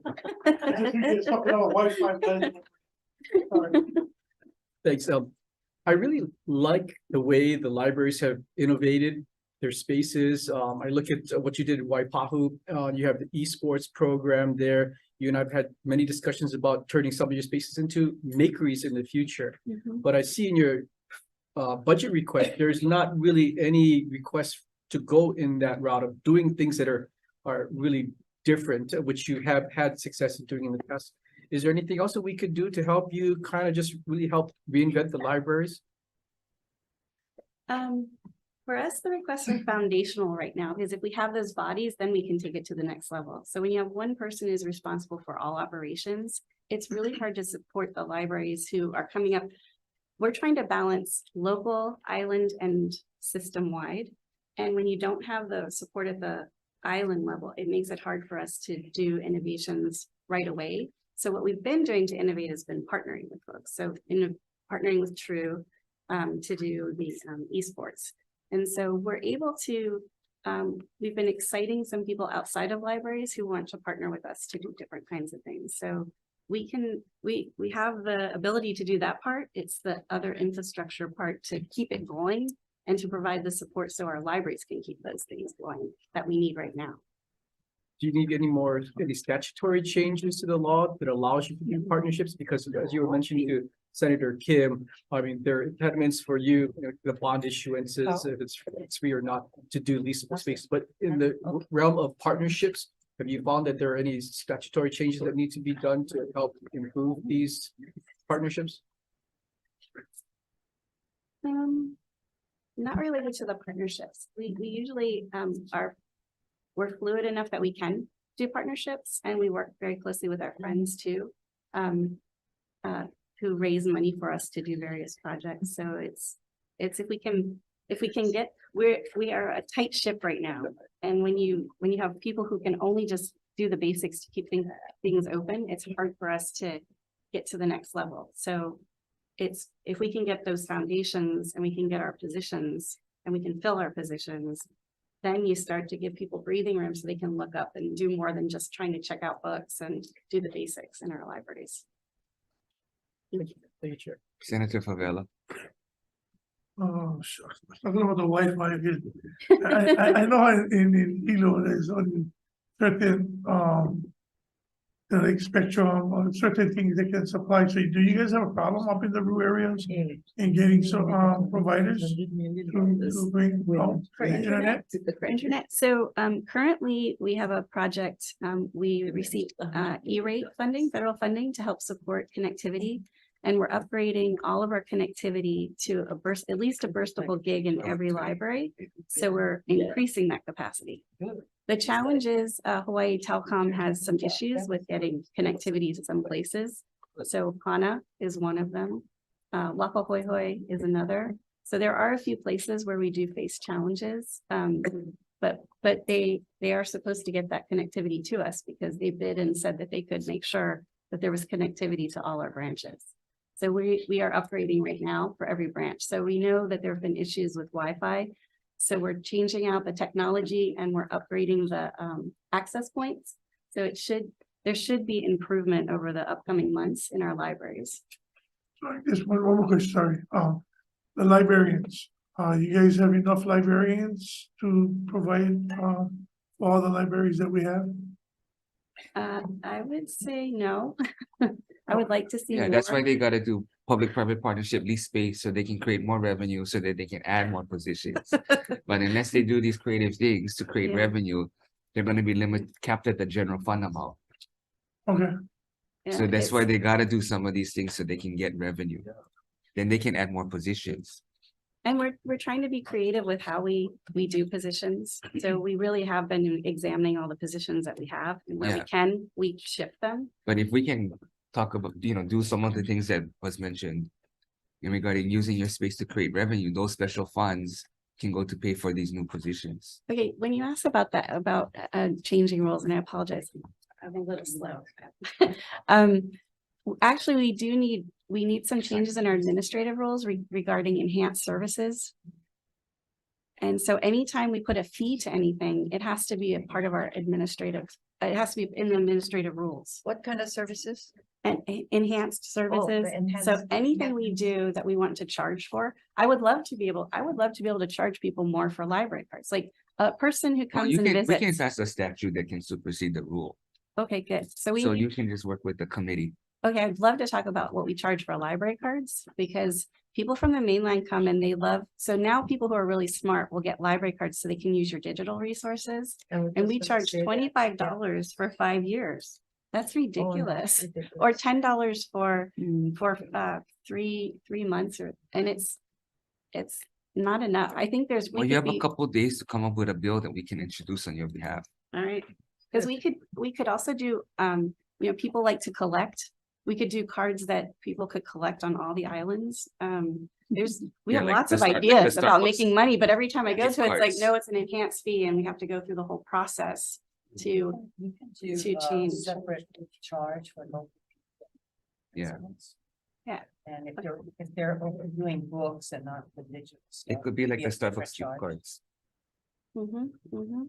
Senator Marwah. Well, I just want to thank you for customizing your local libraries like the Macaulay, and then you've got foundations, or I guess the Korean community now has the books. I don't know if you do that with, you know, other libraries, but that and a lot of the information materials are now online. I don't know if you're doing anything for more computers to teach the kids how to use the computers and be able to kind of not just have purchasing all books. Mhm.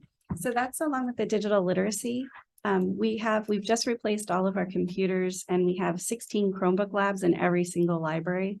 So we have the infrastructure. Now it's working with partners and having a program to ensure that we have actual programs for kids, for Kapuna, for any adult who wants to learn the basics. So who's doing the training or helping them? Do you have a partnership with, say, computer companies that can help you train the kids and their parents or grandparents on using the computers? So we have been talking with the Hawaii Literacy Inc. Digital folks. literacy. They do some training. So oftentimes we provide the space for people to do training. We've worked with the Workforce Development Council, so we were doing training in our libraries. Workforce Development wrote a proposal to Representative Ed Case, who found more than $900,000 to do more training, and we're going to be having more training in our libraries coming up in the future. They're still writing the proposal, but the money is parked for us to do. So you have some federal monies that come in. Mhm. That's good. Thank you. Thank you, Chair.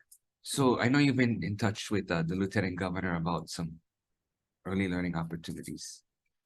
So which facilities are, if you can just give us a list of the facilities you identified and how maybe SFA is going to help to pay for some of those upgrades or new parts of the library to make sure that we can offer those classes. Mhm, mhm. So we'll send the list to you. We have a few that are already here and we have a few that are baking. So Pearl City, all of our new libraries, Pearl City, Mountain View, and even Waikoloa, we're trying to build extra spaces to be able to provide that. But Those why? opportunities. So why wouldn't SFA do that?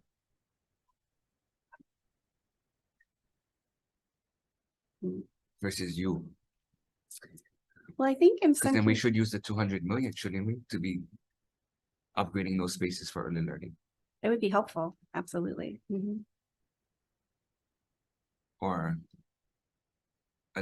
building additions to the library Mhm, specifically for early learning. mhm. Okay. So for instance, Nanakuli, we have a large property. We were supposed to have You can build an Head Start. extension. We could build a space. We have space to build there. Okay. Kapolei would be the other. Thank you. Thank you. Okay, we're gonna recess for SFA. Savings.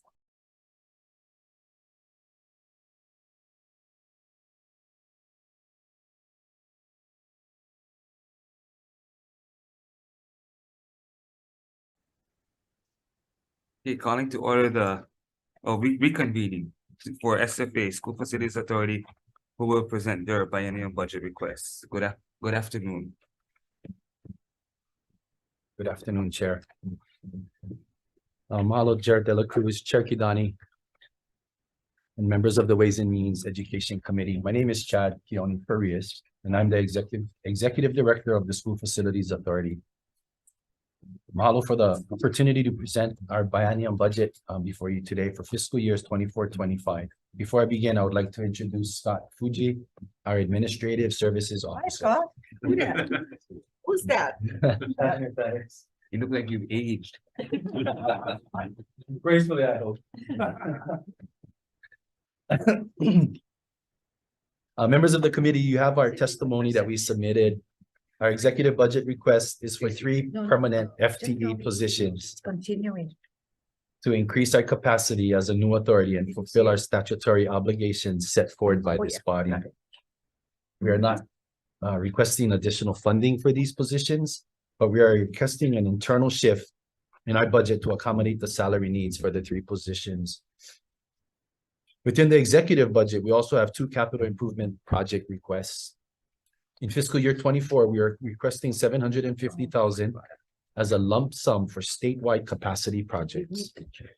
In fiscal year 2025, we are requesting an additional 5,250,000, 5.25 mil, as a lump sum for statewide capacity projects. That concludes our executive budget request for this biennium. I want to finish by thanking the chairs of these committees who provided me a lot of advice, especially over the last few months, to help set up the SFA and get us up and running. So mahalo. I look forward to continue to work with you all moving forward. I'm available for questions. That's the only time we're nice, so be forewarned. It was very helpful, so thanks. So your CIP is the 5 million. Yeah, so for the biennium, 750,000 for fiscal year 24, and then the remain, so it's 6 million, 5.25 in the remaining, in fiscal year 25. You don't have a breakdown though. We don't currently have a breakdown. Okay, can you provide a breakdown?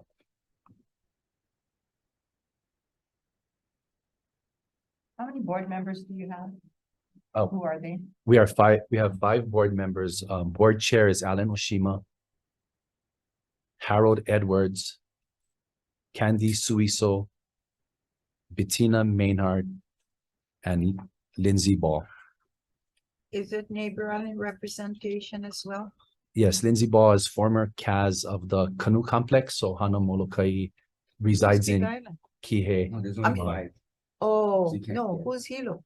So- Big Island. So before I took the executive director position, I was the neighbor island representative from Big Island. So is there a vacancy? Oh, No, there's they just only 5 have 5 positions. people, not 9. Oh, So they don't have enough for every island. so we don't have one then. They're all represented. No, All I will say that board member Ball is very aware of neighbor island situations. He's been a strong advocate for So she kind of Consideration. represents a neighbor island. yes, Oh, okay. Did you live in Hilo? yes. Okay, so you still live there? There you Currently, go. back and forth. But where's your guys' office? so currently we have a temporary office, mainly to house our IT that we're working on in the Hilo State Building basement. So does SFA pay for your airfare You- back and you forth? went to the state You're building. working. Yes. Still on the Big Island? Yes, I didn't think that was the deal, but Yeah, what? paying for his airfare back and forth, but he still lives in the. I don't currently go back and forth every day. I come to Oahu and remain for a considerable time. You go on weekends like us. Tomorrow, I Yeah. will go home tomorrow because of the long weekend. But who pays for the back and forth? SFA. When I leave Hilo office to come here, yes, so 4 times a month. So all 3 employees are working 5 days remote work. That's why. You only have 3 employees now. Yes, there's 3 of us total. Okay, so if you guys, if the members look at the remote work, What you just said.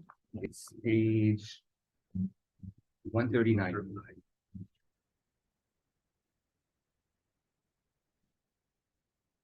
Chair, I have a question. Yeah, so you just started, but do you have a plan of where and what you're planning to do in terms of the development projects? Yeah, so currently, Act 257 from last year's legislature appropriated monies for the expansion of public pre-K. So that's been the majority of our work in terms of planning for that expansion. So where are you planning to do your expansion? Yes, so working with our agency partners, especially EOEL and Hawaii Public Charter School Commission, alongside the DOE and UH, and heavily with the Lieutenant Governor's office. We've had 5 solid months of finding where the need is the greatest for our expansion of 3 and 4 in our most underserved areas. And we're soon to unveil that plan. It's across the state, or Hawai'i as we say.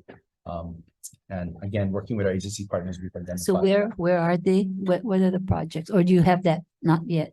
We have a bunch of projects in the queue and we will be releasing So that list very shortly. We can provide you the I current think list, with the- even though it's not final, we will provide you a copy. We Thank have you. that. So where is Scott? So where do you stay? You're doing remote? You have a place? Yes, Senator, I'm working remotely currently. So who's the third employee? There's two of you and someone else. Yeah, we have a business management officer, Cindy Watarita. She works out of the Hilo office, just managing our finances. Okay, so two of you live on Hilo and one person lives on Oahu. Currently, I spend majority of my time here on Oahu, but my residence is in Hilo. But the work for most of the classroom spaces that we've been visiting and working with our agency partners, it has been here in the last few months. Okay, so why don't you guys, how much is in your operating budget though? Senator, in total, our operating budget is $1.3 million. And the salaries come out of that? Salaries come out of that, So how much and is left after salaries? I think the breakdown as it's currently in our budget is a split between those two, between that amount, evenly between. We are requesting a shift for additional money still into the salaries to cover the additional 3 FTEs that we're requesting. But what, so you could rent space, sounds like you have enough money for rental of space, for hiring contracts. Yes, so we're currently going through the DAGS process. We went for public space and doing their formula, and we're currently finishing off that paperwork for private leasing. So we should have our office in the next few months. But you guys have been there since May. So this is 8 months already. What's taking so long? So I began in the middle of May as a one-man show, working out of a little apartment here on Frank Street on Oahu, looking for space, trying to stand up the SFA in the best way we can. We got working through establishing positions, trying to get our accounts established, working with budget and finance, etc. And so we got our first employees middle of September. So what about the revenue generating component? Because part of SFA was to do more revenue generation projects, similar to what I think Senator Kim was talking about. And when you look at the Kamehameha Schools model, a lot of the revenue from their land assets pays for the education program. And so my understanding when we supported this legislatively was for SFA to do something similar. Right. So, Teacher housing. you know, so if you ended up doing mixed use development, they could have teacher housing with still retail, other leasing space. So where are you on that? So currently we don't have any concrete plans. Yeah, so I think what we should do is take you off general fund, special fund or revolving fund, and you have to create your own revenue. Because if not, there's no sense of urgency from the authority. You have to create your own revenue. You weren't established to just continue to be subsidized like every other department. In fact, you were established to help us reduce our subsidy. So I don't think you're gonna get the additional funds in general funds. You have to come up with a plan to create your own revenue since you have that kind of power. Most agencies don't have that. Right. Senator Wakai. You know, last year we created the State School Facilities Special Fund to do exactly what Senator Dela Cruz was mentioning, where when we have leasable space in our schools, the monies would go into this fund. And I'm not too sure, does that sit under you guys or is that within the DOE structure? Where is that special fund? So I believe the statute places that special fund under the SFA. We have no revenue, no money in that special fund yet. You should actually have a decent amount of money because, you know, Mauna Loa High School opened up a $35 million theater 2 years ago. I went after the Hawaii Symphony Orchestra. They played 7 gigs in that facility, $9,000 a pop. So there should be $63,000 in there. I'm bringing the Hawaii Opera Theater to Mauna Loa as well. That's another $9,000. So there should be money in there to do exactly what Senator Dela Cruz is saying. So maybe you could check with Look, because I know for a fact that they have brought in a lot of private sector money into that facility. Maybe we should get percentage out of those facilities. Yeah, but it's and our advance. facilities, though. I know, but go into your department to survive for Well, at if they the manage outset. it though, they can't just reap the benefit and do no work, Because you don't have any income now. but they have authority and they have power and they have money. So you can create revenue with that. I have a question about how they're where they're staying, because if in fact, how are you related to DOE? Can't you use some of their empty space instead of going out and trying to lease if you need a place to work? Yeah, that's a Are good you question. related at all? Yeah, to getting space Well, while they're attached to DOE. so then why can't they use some of DOE's empty spaces instead of going out and leasing from outside? Wait, let them answer. Yeah, no, That's a fair point. We're currently exploring that relationship. That has been some of the most exciting work we've done as we come alongside the DOE in doing that work. We haven't made real gains in identifying. But you're gonna be helping them, so why not they give you space instead of you have to use your money to go rent space in private buildings? Yeah, point taken. Thanks. Just wanted to follow up. This might be a little bit outside, I think, the scope of this discussion, but and perhaps your role. When it comes to DOE, you know, there's obviously, especially like elementary schools, middle schools, where you have a lot of play courts and various things that communities tend to use, whether DOE likes that or not. Often they're sited immediately adjacent to county parks and stuff like that. Has there ever been discussion about, you know, when school hours are out, like actually entering into contracts or agreements with the counties to let the county manage those facilities, or at least the play courts and things, so that community can legitimately use them in a way that could get some sort of revenue from the counties, perhaps, to help subsidize or do something with the schools in that way? Yeah, that's a great question. I'll answer it two ways. One, I believe the special authority or the special powers here on the SFA is what Chair Dela Cruz is talking about in developing facilities that can generate revenue, or identifying facilities that can generate some revenue to increase the resources for our kids. And to your point, a good friend of mine always said, you guys at the DOE do real good from 8 to 2. But what about from 2 to 8? So that's the type of facilities that we want to build upon or build on, create facilities that serve both the educational component, but also the community need. So, but in terms of the SFA having conversation with the particular counties on multi-use, we haven't done that yet. I'll just give one example. I appreciate your answer. Thank you. We got a lot of requests for pickleball courts lately, as I'm sure everybody has. We don't have room in our district park on our side to build them, but we have a lot of space in the DOE property right next door. So if you could build like right in the middle, the entrance on both sides, come up with an agreement, then, you know, it's cheaper than the state build and then the county building and then the state building separate stuff over here. It just seems like it could be potential benefit.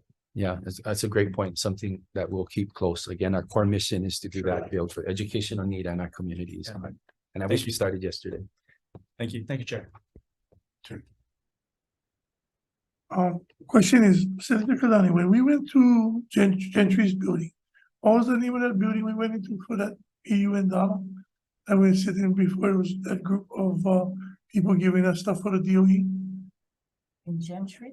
Yeah, I mean, sorry, OA's building. OA's building, we went in. Oh, excuse me, sorry, mistake. Dole, what was the name of the place we went in, Dole? The whole building. Yeah, you know, the old Cannery building, the one we went, EU and Donna. We sit down and, That was a DOE meeting. yeah, what is that, what was the building, what? Did they get this That's space in? No, but I think that's Castle and privately Coke. owned. That's Yeah. Castle and Coke, I think. Oh, Castellango. No, I was just saying because OHA gets space, and I know that building gets space, so they even talk to OHA get plenty space. But you have money now. You have the 200 million. You Yes. could go buy a building and still do early learning facility in the building. I don't know what you're waiting for. Yeah, I mean, there's no reason for us to give you additional money when you have 200 million. But preferably it'd be early learning on the bottom and teacher housing on top, and that's your revenue generating. And we definitely do direly need teacher housing, so. One floor can be your office, or even half a floor Yeah. can be your offices. Yeah, so I think there's a few places that you guys have looked at. I don't know, many of them have panned out, but I know that there are 3 schools at least who have space on their schools who would love to see teacher housing and pre-K facilities on the campus. Yeah, that's correct. We have looked at a few different models in P3 projects. We looked at the 3 spaces provided by this group actually. In I want to do it. Nanakuli High School was one, and we've been in contact with Principal Pili Aloha talking about that project. We also know that Mililani and Waipahu has come up as potential sites for this type of project, so we'll keep exploring. We also looked at some private lands, and so as we do our procurement exercise, getting our authority under us, those are the projects that we'd like to do and Yeah. partner with. And I do understand the, where downtown and Waikiki used to be the hub of where people go to work. And since the pandemic, there still are a lot of people working. Technically, I think, the perfect place for a childcare center would be where the hub of people are working. I know when my children were young, driving from Mililani took a lot of time, still does. So I wanted someplace in town for daycare so that they could be with me longer and I'd get to them quicker in an emergency. So with that said, I think that, maybe I'm looking at some places downtown. And I don't know whatever happened to that site in Paka'ako that was supposed to be a school, but I don't think the DOE has proceeded with that. So part of that site is being developed on Pohokaina, and part of that site still remains a possibility. And we are exploring some options closer to the core of where people work, as asked by the Lieutenant Governor's office to look at. So working with city and county and her office to see if we can get that facility. Yeah, onto it. in fact, that Pohokaina school is still open, and we checked with HHFDC and they're building the affordable housing part, but they're still waiting for DOE to see what they're gonna do with that. So you might explore that, We will. because that is property that's set aside for school. Perfect for teacher housing too, because it's really supposed to be. Okay, so it comes across this, so there's no sense of urgency to get office space because the 3 workers enjoy just working remote. So that's a good excuse to say, oh, we don't have office space, so we gotta continue to work remote. I assure you, we're working really hard to get this office space. If I could have had it, instead of working out of my little apartment, I really appreciate it. Sure. So whatever happened to the idea next to Holomoa Elementary where Gentry was thinking about building one park? We just was talking about that last night, and then workforce or teacher housing. Where is that? Is everyone had a negotiation with that? And what about Ho'opili? Did you guys even go? Costco's just bought 52 acres of land out there. So what Senator De La Cruz didn't know you guys had that much money, saying is that get a piece of land, they probably sell you something, and you can build something out there. I mean, that's just a suggestion. If they have land, you're looking for land. Well, they can buy property, they can buy all kinds of things. So what statutory changes are you guys looking at? Because when you read the SFA statute and the DOE facility statute, there's a lot of it's not in sync and it needs to be reconciled. A lot of conflicts. So there's no way, and probably no way in hell, are you guys gonna take over facilities? You can't even buy a building. So my thought is that we should reconcile the 2 statutes, leave the facilities the way it is, and have SFA strictly work on these special projects, revenue generating projects, and maybe projects assigned by the Board of Education. So that way the board would know if their facilities can handle it or not. And if if facilities needs the help of SFA, the board could delegate the project to SFA. Right now, the statutes are not clear. So if we were to take out or repeal some of the provisions within SFA so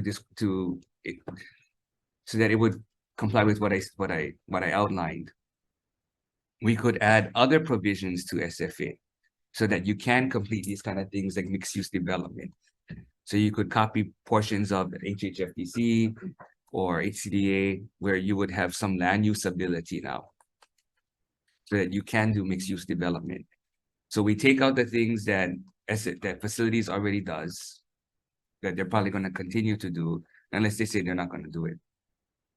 And then we add additional language so that gives you more flexibility in some of the intention of mixed-use development. Have you guys looked at that at all? I don't have a ton of experience in writing legislation, but I would agree that one part of that, not having assets under the SFA has been tough in terms of looking at generating revenue, especially what Senator Wakai talked about it at Mauna Loa, right? We're not the owner of those facilities, but we could, with the correct legislation, have the special fund house that money to provide resources for our keiki. Okay, because for you to go through the whole process, I think of the land use of some of the county processes, when it's really for teacher housing and things like that, I think that's going to be cumbersome, more expensive for us, delay, it's going to defeat the purpose. So if you guys can take a look at cleaning that up. So take out the duplication that facilities already can do without you. But you can, there's still that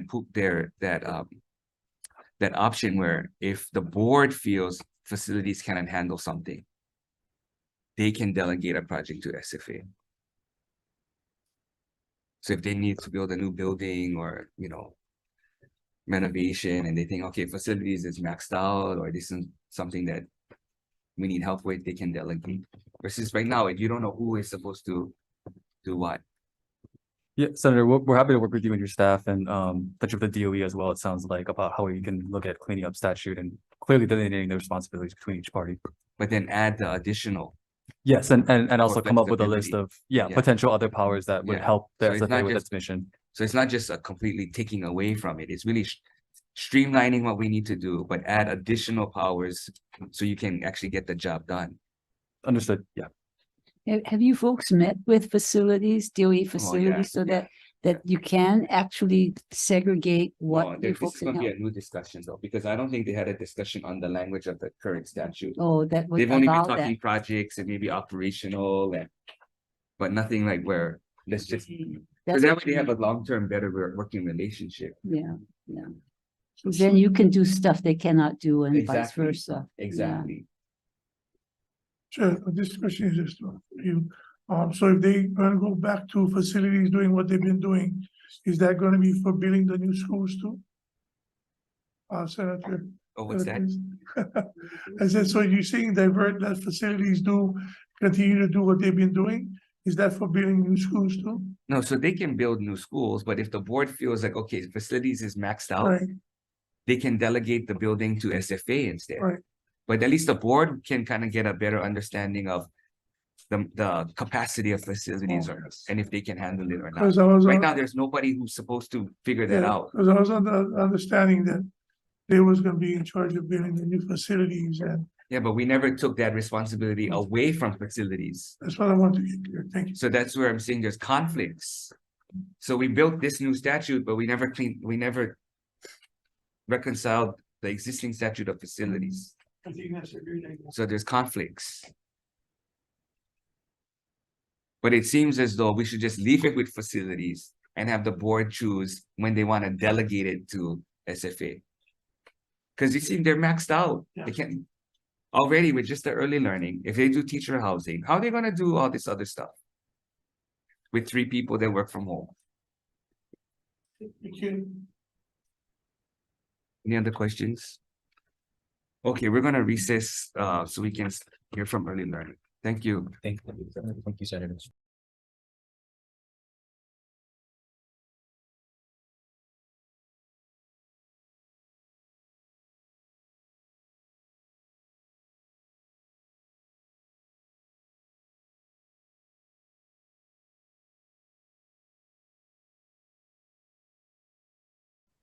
That's all.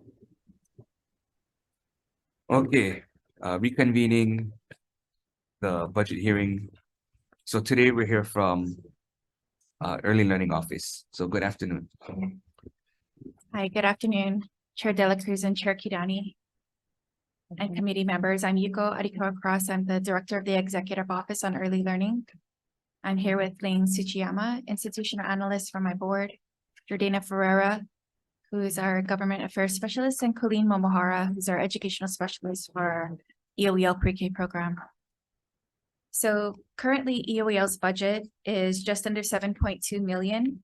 And with these general funds, we are currently funding 37 public pre-K campus classrooms on 34 campuses. We have 2 multi-generational family-child interactive learning programs on 2 DOE campuses. And we also have positions and activities that support EOEL's other statutory responsibilities, including the coordinating of the early learning system.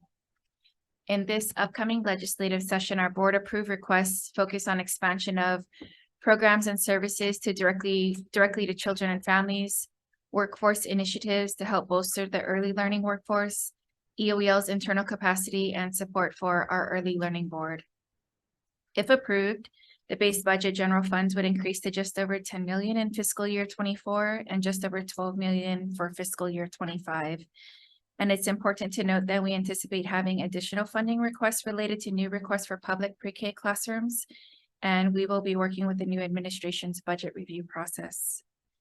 Through our host application process conducted in spring 2022, we identified 23 classrooms that, if fully funded, will be set to welcome students next year in school year 24-25. Part of these new openings will include induction in the first year for the incoming schools. It'll also include state office teachers who will provide ongoing professional learning and support to classroom staff, including coaching, mentoring, and consultation. And it will also include in fiscal year the operational costs and personnel, which includes 1 teacher and 1 EA per each classroom, administrative costs, including support to the classrooms, materials, and supplies for each year of implementation. We are also requesting funds to expand family-child interactive learning programs, which are multi-generational culture-based programs that support families to take an active role in the social, emotional, and cognitive development of their children. And this is important because these programs set the foundations for families to build nurturing, responsive relationships with their children, which is key to lifelong success with the people who are going to surround these children throughout their life. EOEL currently contracts 2 FCIL programs that operate on DOE campuses. And with an additional 600,000, the state will be able to fund up to 9 FCIL programs. We are also requesting 660,000 for the Early Childhood Educator Stipend Program. The demand for quality early care and education continues to exceed the amount of available and qualified educators. And if expansion plans will be successful, we need to continue to focus on bolstering the early learning workforce. In Act 210 Session Laws of 21, we established the Early Childhood Educator Stipend Program, and EOEL is currently working with UH in finalizing the application, and we hope to start administering those funds this summer. With 660,000, we're able to support educators who are pursuing a Child Development Associate Certificate or an Associate's Bachelor's or Master's degree. And these funds alleviate the financial burden many individuals face when entering the field or attempting to attain higher educational qualifications. We are also requesting an appropriation ceiling of 3 million for the Early Learning Special Fund. And this Early Learning Special Fund can be used to support our early learning system. Currently, this special fund has no appropriation ceiling. Hawaii just received notice that we were awarded a federal grant, which may provide opportunities for other funds, such as donations, to be funneled into the special fund to leverage initiatives related to supporting our early learning system. We are requesting funds to enhance EOEL's internal capacity. EOEL is requesting 3 FTE positions, of which only 1 needs funding. 2 FTE positions are position count requests only. One is a field contract specialist who assists with MOUs, MOAs, and as it relates to programs and services that EOEL administers. And one position is in recruitment, and that's our business manager. The third position would be a program specialist 5, who will support existing staff in renewing our Hawaii Early Childhood State Plan. Actually, we're taking that off. No, we're gonna. So that work would include convening and facilitating stakeholders, developing an updated 5-year state plan. And for that position, we're requesting 65,000. The final request is a request for our early learning board, and our board is requesting 122,800 to fund one permanent FTE position and support the board's capacity to achieve its statutory obligations. The one FTE position was appropriated in Act 210, and it's to help facilitate the implementation of Act 46, and that position is currently filled. And the additional funding request would be used for ELB, our early learning board, to contract services, purchase supplies and materials, and assist with transportation to help the board effectuate its statutory obligations. So as I come to the end of this formal part of my presentation, I want to thank the legislature for sustained commitment, not just to the Executive Office on Early Learning, but to early childhood care and education more broadly. And your commitments support employers, children, families, and communities, and Hawaii as a whole. And we look forward to our continued work together. Thank you for your time and consideration, and we are happy to answer any questions that you may have. Members, questions? Thank you for your presentation. Could you give a quick explanation of your 2 multi-generational classrooms, where they are? Okay, so our 2 family child interactive learning programs, one is currently at Kailua Elementary School, and the other one is at Nanakuli Elementary School, and they're currently facilitated by Keikioka Aina. Thank you. And the federal funds that you receive for a 1 full-time equivalent, which position is that? That's our Head Start Collaboration Director. Thank you. I have a question. Is your plan to have all of the elementary schools have a early learning classroom? And what is that number, and where are we now in terms of, with your request, where are we? Yeah, absolutely. That's a really great question. I think I am not familiar with each capacity and in terms of space, outdoor space, parking, and other things that are required of early learning spaces, but the DOE is partnering with us. So when we propose or put out our interest application to the schools, administrators survey that for themselves and they get back to us. So our original collection garnered 23 interested schools, but since then, and that's where we're talking about, we may have an additional request. 32 more have made it known that they are interested. And so that's where we're at right now. There could potentially be more in the future, but we do know that facilities facilities and infrastructure are very challenging for some So schools. what is the total number of elementary schools where you would get pre-K and could put in early learning? I know that your programs depend on the principal or the executive to say, yes, we're going to do this, but I'm just looking at what is the coverage if every elementary school had a program that could help, like Head Start. Yeah, so right now through our office, we do administer Head Start and Early Head Start that are on DOE campuses, as well as pre-plus contracts that are on DOE campuses, EOEL, public pre-K, and the DOE actually administers their own special education pre-K. So I think there's a total of 180 something elementary schools. So if we were to have a general education public option, I think that would be the capacity if there was just one on each campus, but there are campuses that already have one and some that have more than one general education option on their school campus right now, but it doesn't necessarily mean that each school has the facilities to be able to accept it. And oftentimes the school has to accommodate their K-12 enrollment first. And sometimes we have seen in the past that when the enrollment swells at a specific school, sometimes programs are asked to have to vacate the property because the school needs the space back. So what's the difference between the early learning and the Head Start? Is there like more, you have to have more support, I guess, the space and everything, right? Mhm. So that's a really good question. So EOEL, so Head Start and other community providers are considered licensed providers. So they're licensed by the Department of Human Services. So there's specific criteria in terms of adult to child ratio, size of the indoor classroom space, size of the outdoor classroom space, as well as facility needs such as sinks and toilets, in addition to teacher credentialing. So in terms of EOEL, we like to align with the DHS credentialing as much as possible. However, our teachers and our staff are DOE staff, so they do have to abide by the regulations set forth by the DOE. But are the services the same? I mean, whether you're under DOE or DHS, what does the student get? Is it different or is it the same outcomes you want? So there are many different quality indicators of quality programs.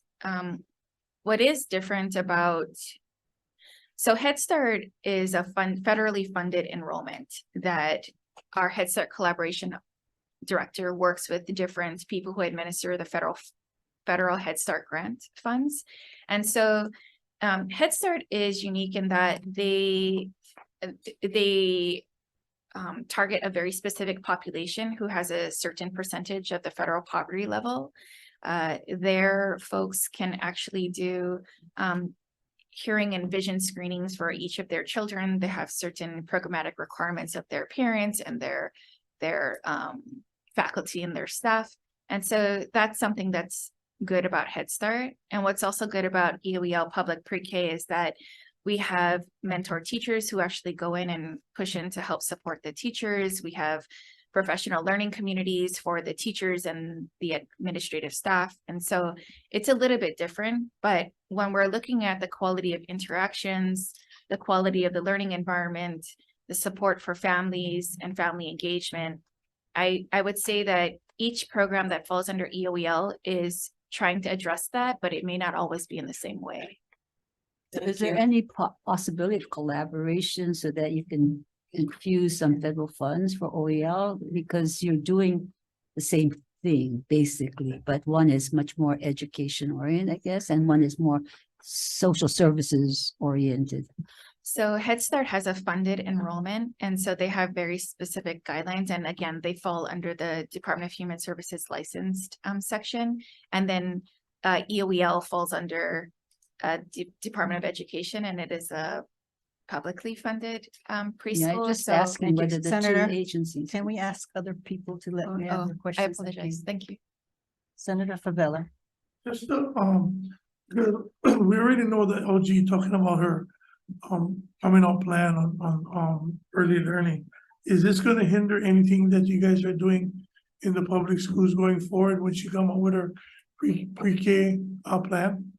So we've been working with her and as well as other agencies. There's a lot of people that are involved in the work of early care and education. It crosses Department of Health, Department of Human Services, Department of Education, EOEL, the university system, and charter schools. And so we have to move together if we're going to try to lift the system. So we've been working together to try to see what role we can fill. Yeah, thank you, Chair. Thank you. Are you working at all with the school facilities agency as far as building classrooms? Yes, we are. So when we work at the School Facilities Authority right now, we are in the finalized phase of establishing what is our relationship to them. There's a multi-way MOU, MOA that's in process right now. And what EOEL is doing is identifying potential spaces to School Facilities Authority. We don't know how to scope out work or any of that kind of things, but we can let them know who is interested. We can give them more information about the schools and the communities. And then that way, and also in partnership, if they want us to go out with them too, we can take a look at the specific needs of each property But we think that their expertise is in the facilities management.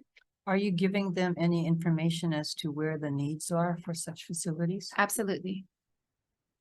And have any of them started planning as, like looking at the sites, et cetera? So I know the school facilities and even EOEL, we have gone out preliminary to the so EOEL visits the interested schools. So Colleen has gone out and I went out to a couple of sites over the summer to look at those 23 interested schools, to generally look at the space and see the layout of it and where is it in relationship to the parking lot, and is there a safe space for children to play outdoors and things like that. But in terms of looking up and behind the bones of infrastructure and things like that, we don't have that kind of expertise, but that's what we have accomplished so far. And so the school facilities authorities knows about those. And Right. then I do know that they have gone out to some sites, but I'm not sure which ones. Okay, well, could you ask them for it? I'd like to know where they are and what, Sure. What the steps are from here. So if you've identified sites and they have the opportunity and the funding to build those sites or convert those sites, I'd like to know, where they are before. Sure. Because if these are at schools, before the schools lose interest in, they're only gonna wait so long, so. Yes. Members, any other questions? Sharon, you had more questions? Okay, so you've requested, about $1 million in fiscal year 24 and 3 million 25. What are direct educational services that you want to use these for? So the direct educational services would be to fund the classroom teachers and the educational assistants and provide support for the classrooms in terms of the materials and supplies. Is that what you're asking for? Yes. Okay. So are these for classrooms that you're waiting for SFA to build, or these are classrooms that you have identified? So good question. So the 23 classrooms were identified prior to us knowing about SFA having funds. But as we've been going through the facilities assessment, I would say that these rooms are sufficient. I wouldn't say that there could be longevity in all of those classrooms. So if we open up the space and we want it to remain open, I really think SFA should take a look at those spaces, or some of them may not be suitable for 5 years or what have you. And I'll give you one brief example.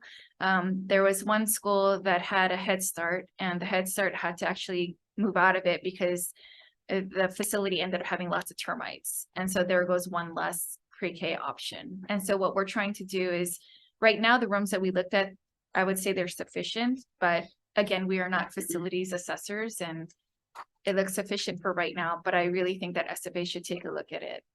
Yeah, so could you provide me with a list of those Sure. facilities, and are you aware whether or not SFA had a chance to go look at it yet? I'm not aware. I'm not sure. Okay, so if you could provide that to me, then I can Sure. get back to them.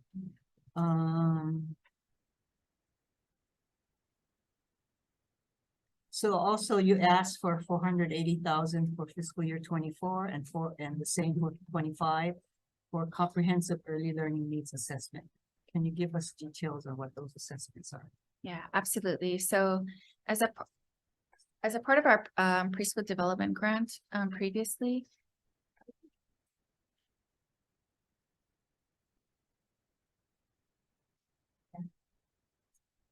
yeah, so I'm so sorry. I was talking to my government affairs specialist because Hawaii was just recently awarded a preschool development grant. And it's just shy of $20 million over the next 3 years. And in that we will cover the comprehensive needs assessment through the grant. So those funds are actually no longer required right now because we were just recently awarded the grant. Oh, okay, so that 480,000 for the 2 years is not needed. Yes, it's not needed now, but the timing of all of this is a little tricky. No, that's awesome. Great to hear. Okay, Yeah, yes. thank you. Okay, and the other thing I wanted to ask is that, how many members are on the board? We have 17 members and 11 are voting. 11 are what? Voting. We have some non-voting members. Okay, so 11 vote. I've heard from some of the board members that it's a little cumbersome, that number 17. And is there any opportunity to, discuss with the board members or the chair about looking at how they can downsize the board? Because some of the frustration seems to be with so much input that they can't make a decision and it drags on and on. Yeah, I So- do know that the board's governance subgroup committee has been looking at the composition of the board, and those are conversations that they've been having. Oh, okay. I'll ask my staff to go see if we can get the minutes from those board meetings. Thank you. Members, any other questions? Thank you very much. Thank you. Okay, adjourn. We're gonna take a 15-minute break because IT has to set up. So we'll reconvene at 1:15 for DOE.